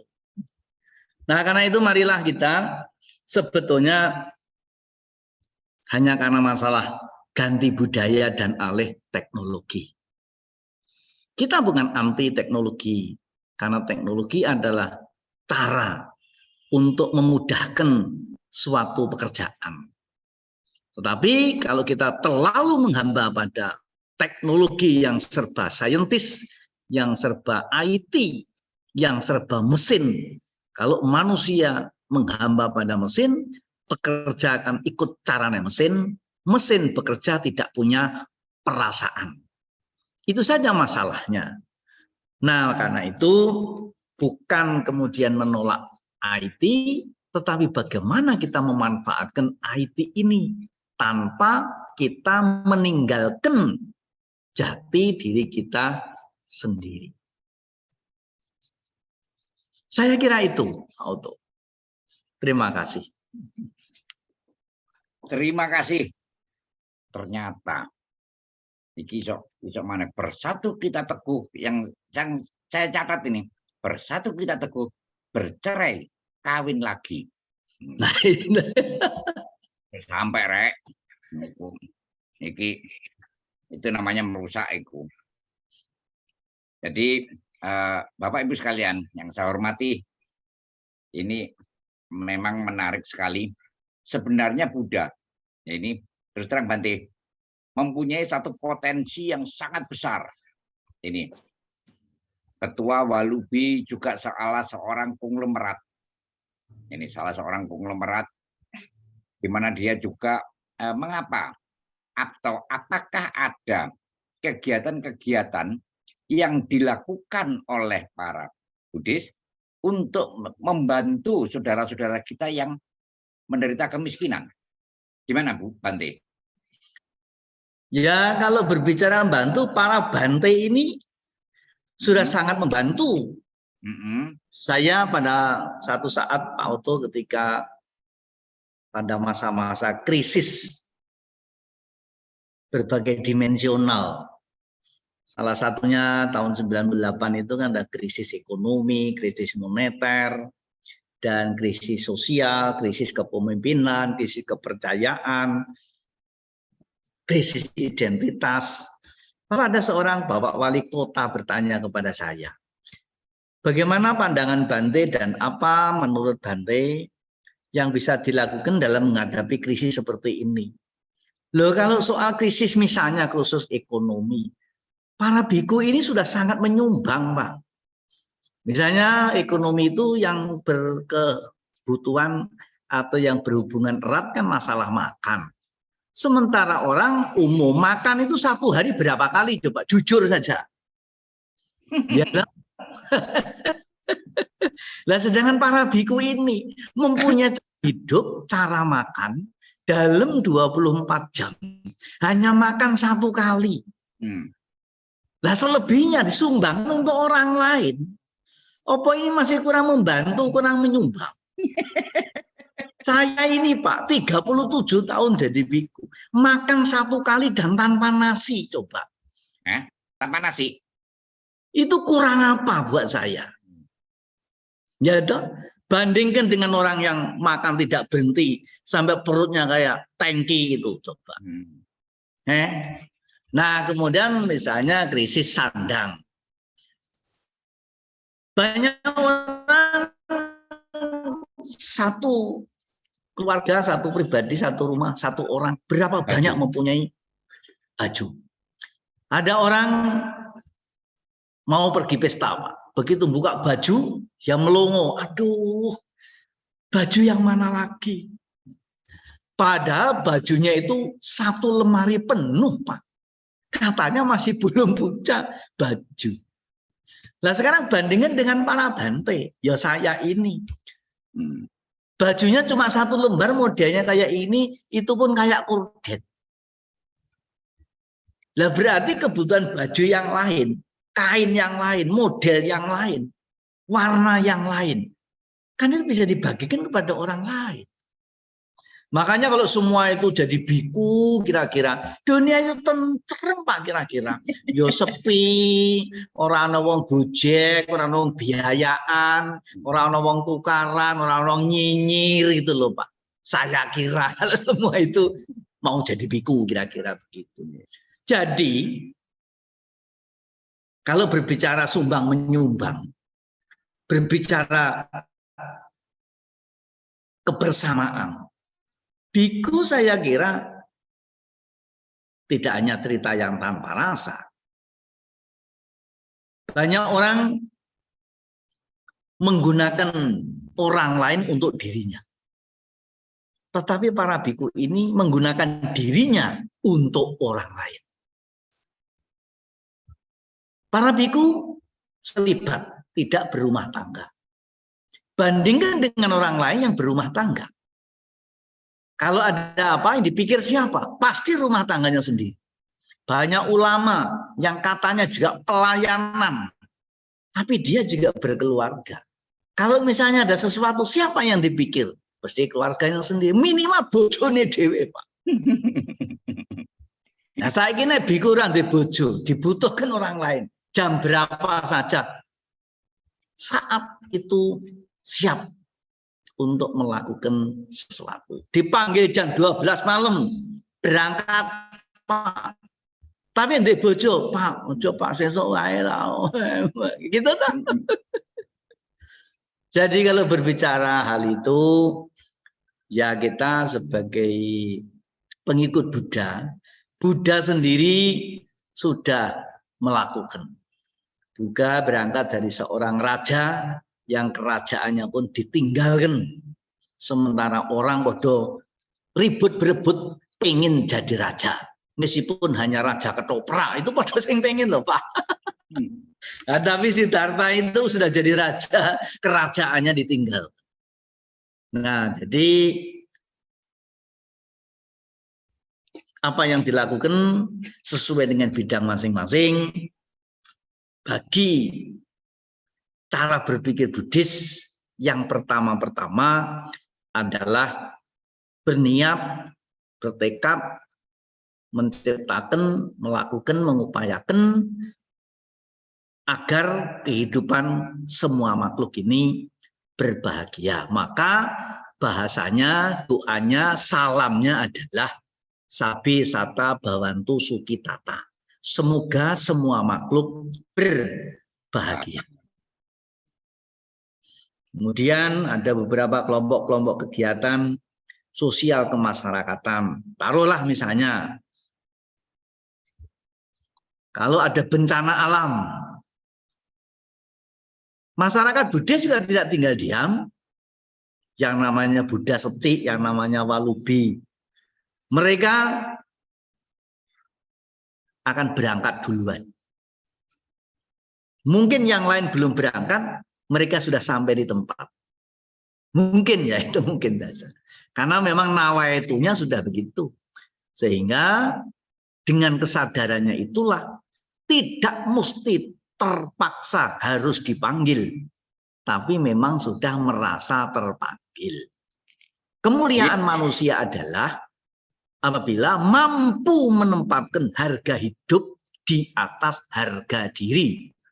Menempatkan harga materi di bawah harga diri.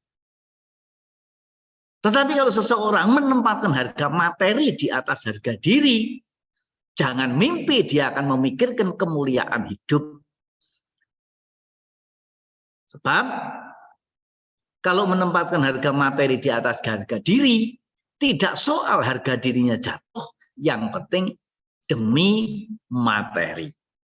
Sedangkan orang-orang yang mempunyai kemuliaan dalam tata kehidupan, dia menempatkan harga hidup di atas harga diri. Menempatkan harga diri di atas harga materi. Maka kalau yang terjadi sebaliknya, menempatkan harga hidup di bawah harga materi, hidup diberikan harga yang sangat murah. Akibatnya dengan mudah terjadi pembunuhan di mana-mana dengan berbagai alasan. Alasan pribadi, mungkin juga alasan-alasan yang lain. Terima kasih Pak Oto. Terima kasih Bante. Saya tidak bisa membayangkan kalau tadi 24 jam makan hanya sekali. Kalau saya Bante, wis dadi otot kawat balung tok saya.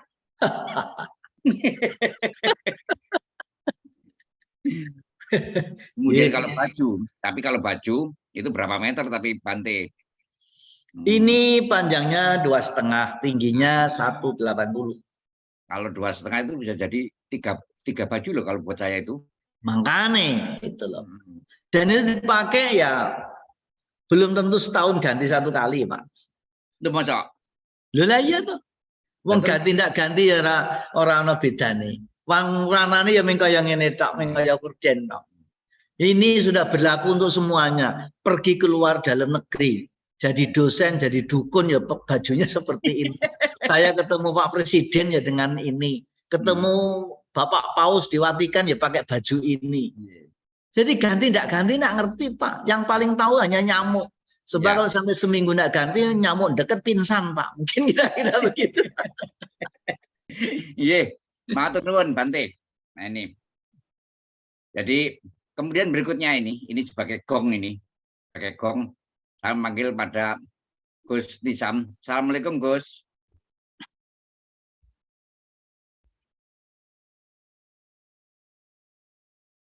Nah, assalamualaikum Gus.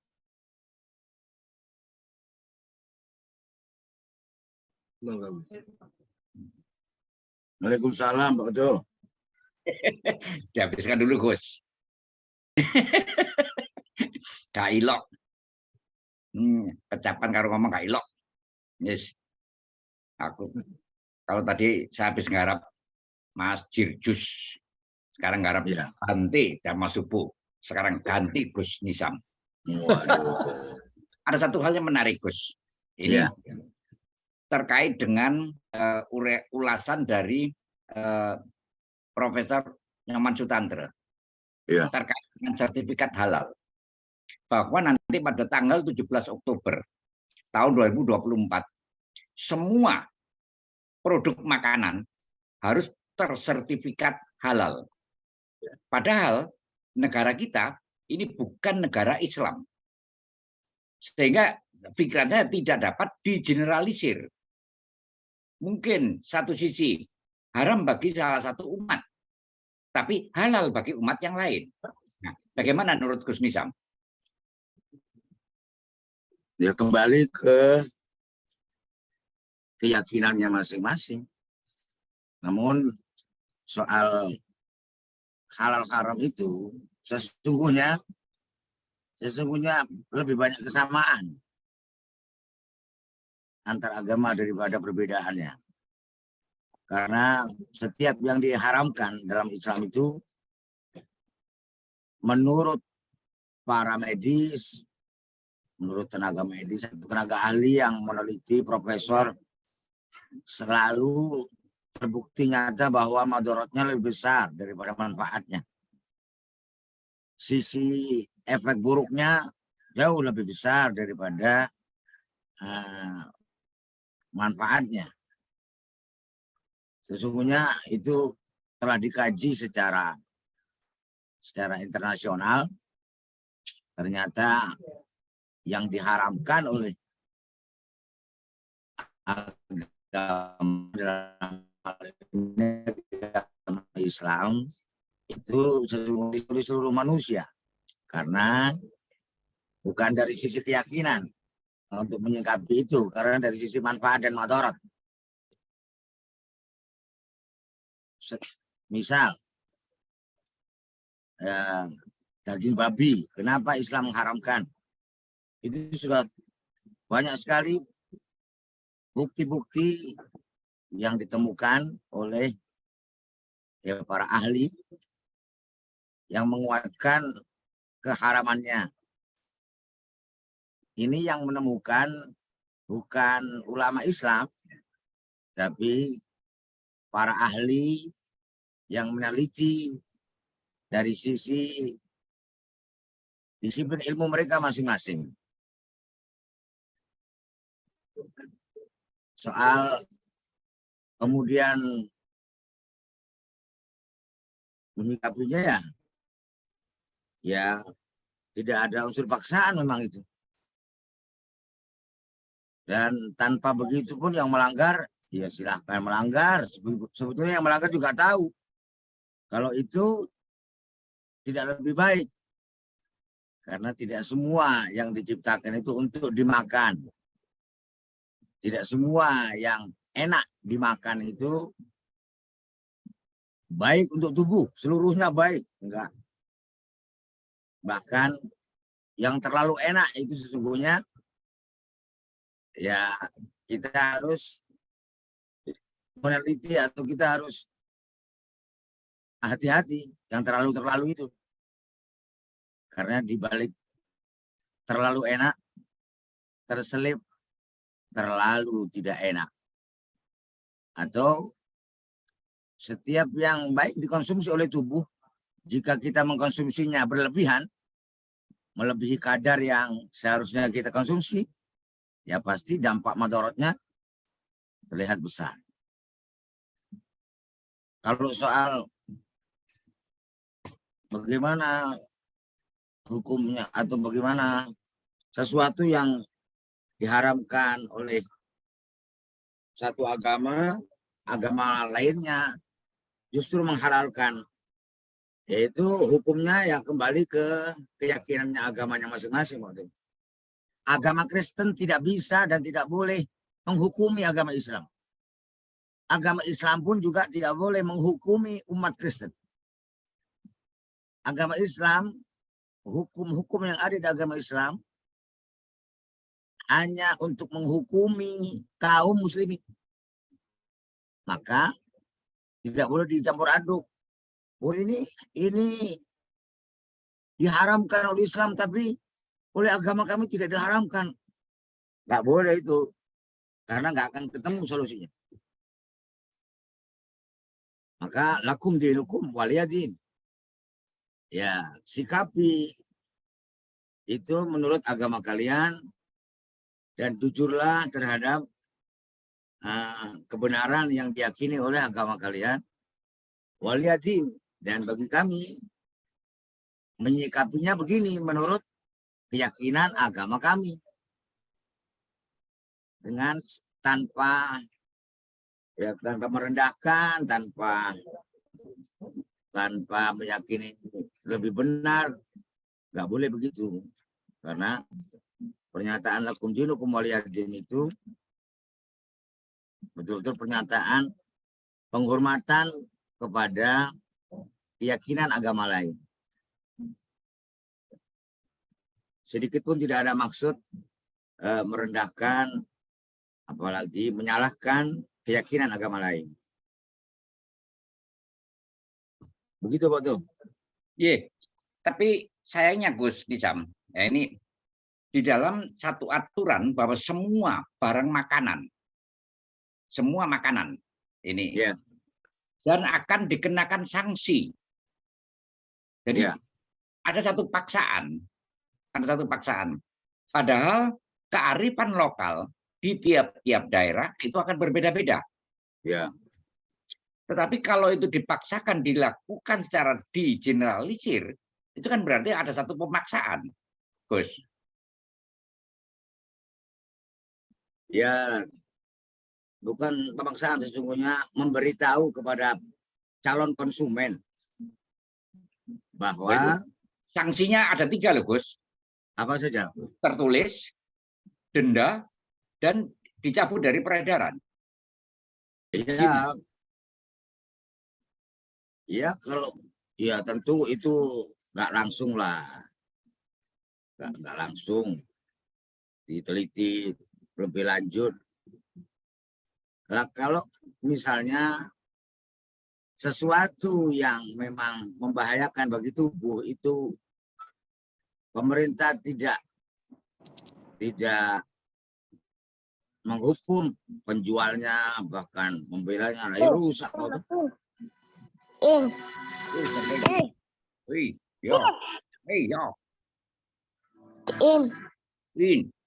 Karena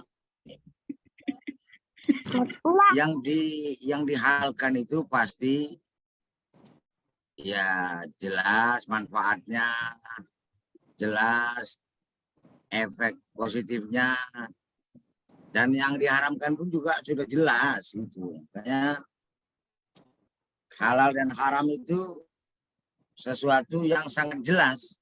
Sesungguhnya itu bagi semua manusia yang berhati sehat dan berpikiran cerdas, ya akan setuju dengan hukum yang ditetapkan oleh Islam, walaupun ia bukan orang Islam. Karena jelas sekali manfaat dan madaratnya.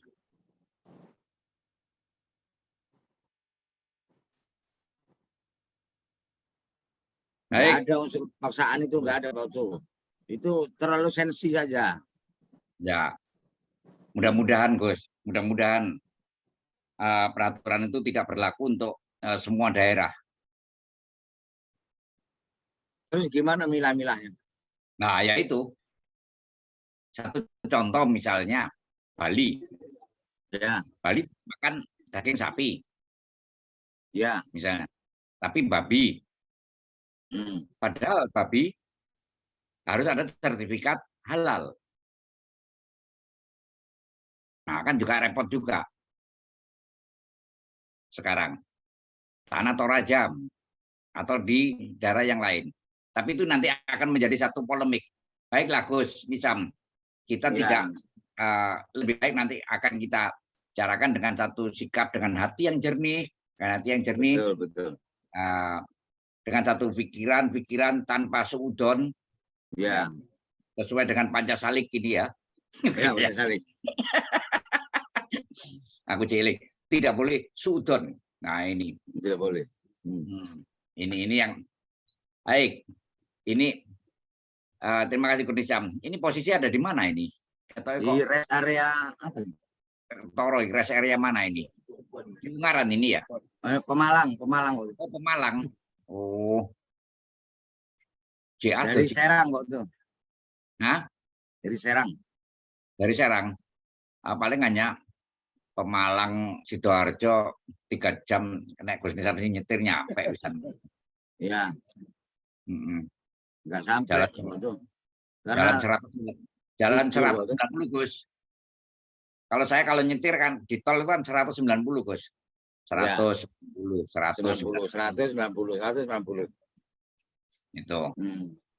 Itu cepat itu Gus. Iya. Baik. Terima kasih Pak Tuh. Sekali lagi ini masih ada rupanya waktu sudah melebihi dari waktu kita Bu Hana.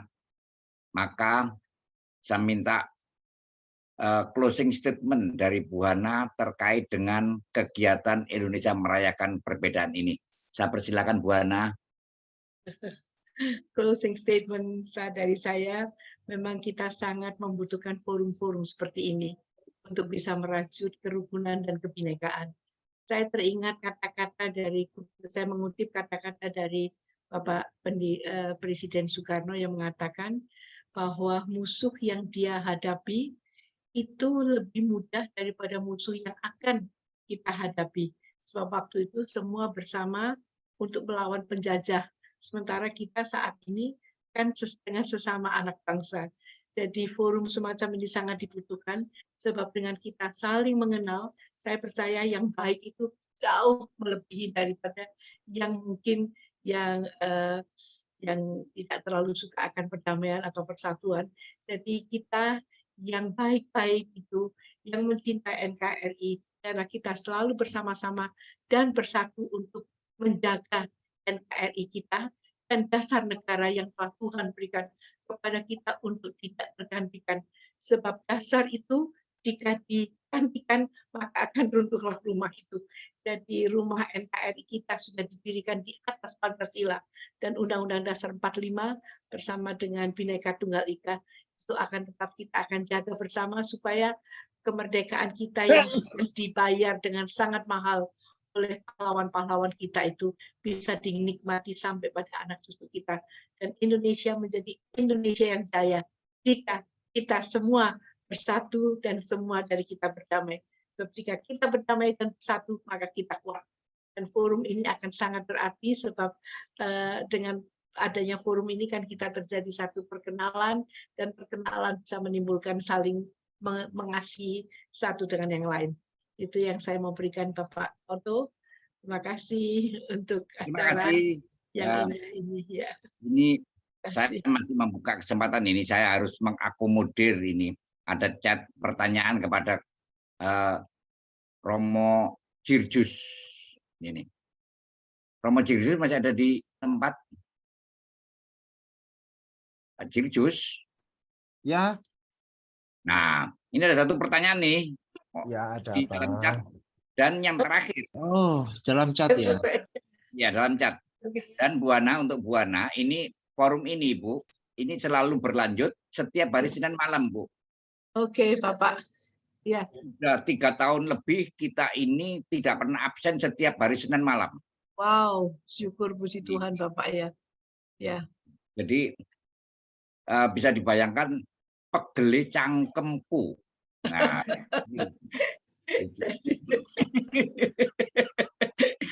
nanti bisa yang mudah. Nggak boleh sambat, Pak Otto, itu ada di Pancasalik. Saya tidak sambat, saya hanya bicara tadi mengikuti Bante Biku Damasubo, data dan fakta. Loh kan gitu, ya Bante ya. Dan sekarang saya mohon untuk bisa Pak Jirjus menjawab sekaligus menutup dengan doa. Nah, wis. Silakan Pak Jirjus. Akhirnya dari saya mohon maaf apabila di dalam memandu jalannya acara ini. Terdapat tutur kata saya yang kurang berkenan, saya mohon maaf yang sebesar-besarnya, dan saya kembalikan kepada Wulan dan Romo Jirjus untuk menjawab sekaligus doa penutup. Baik, mungkin langsung berdoa dulu Pak Jirjus. Oh, iya. Cik, jawab di apa benar muridnya Pak Daniel? Bukan. Oh, bukan. Ya wis. Ya, Jawaban sederhana atau bukan? Oh. Jawabannya itu. Monggo Pak Jirjus. Ya, terima kasih semuanya. Nah, satu paket ini Pak Bia. Ya. Baik, ini juga waktu sudah menunjukkan sudah malam ya.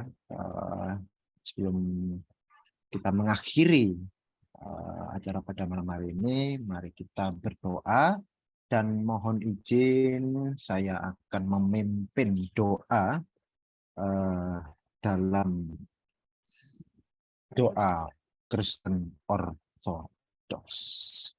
Baik, mari kita berdoa. Doxa patri ke io ke agio pneumatike nin ke ai ke istosionos. Amin.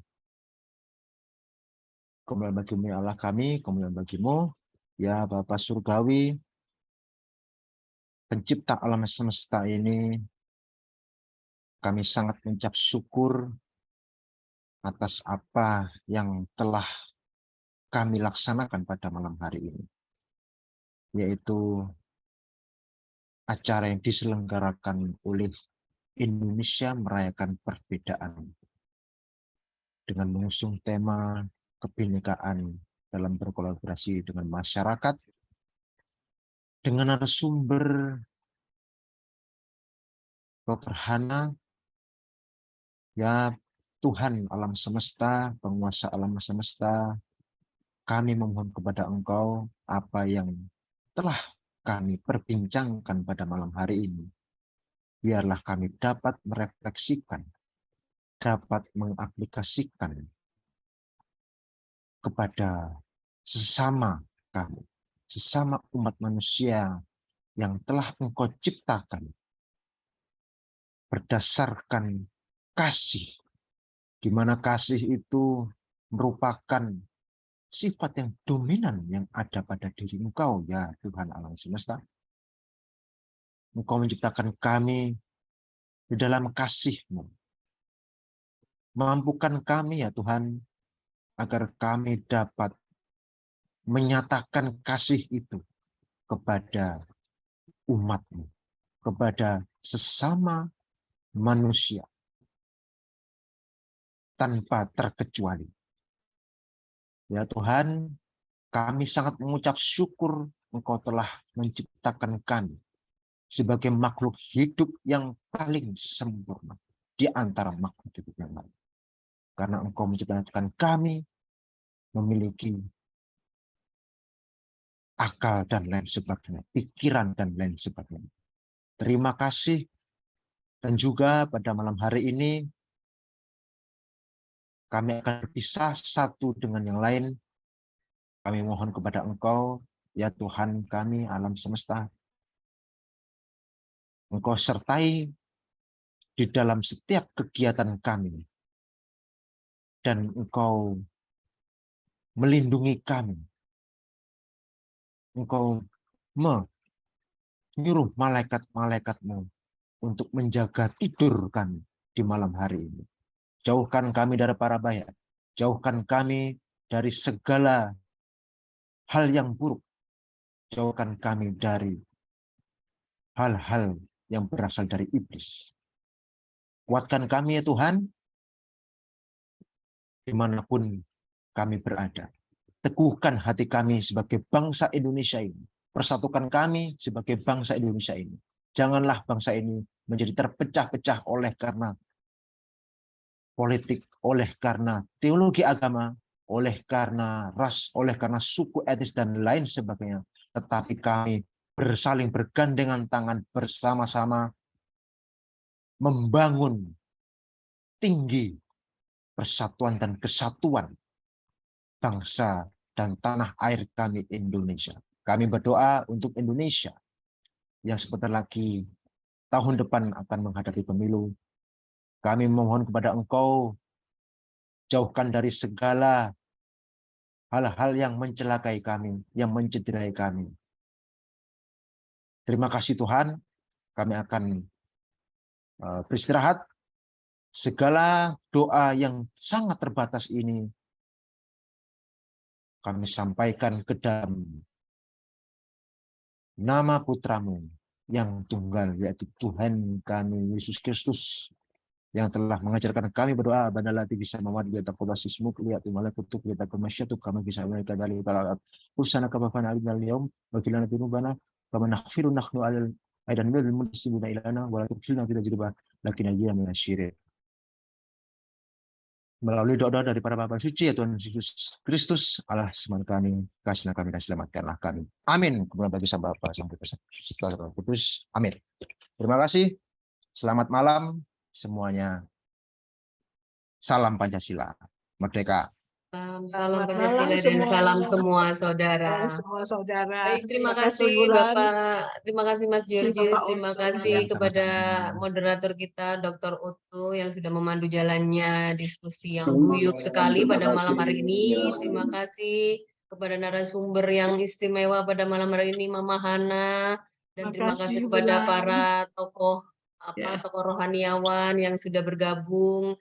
Mari kita selalu menggerakkan, mengedukasi masyarakat dan juga mendorong kesadaran masyarakat dan juga kepedulian dan juga kemauan masyarakat untuk senantiasa merajut kebinekaan demi mewujudkan perdamaian bangsa. Amin. Baik, kami akhiri dan sampai jumpa Senin depan. Salam Makasih, semua Bulan. saudara. Salam semua. Assalamualaikum semua warahmatullahi saudara. Salam semua saudara. Salam sehat. Salam Pancasila. Salam Pancasila. Merdeka. Damai. Salam semua Merdeka. saudara. Ini Hari sambut Bulan. acara.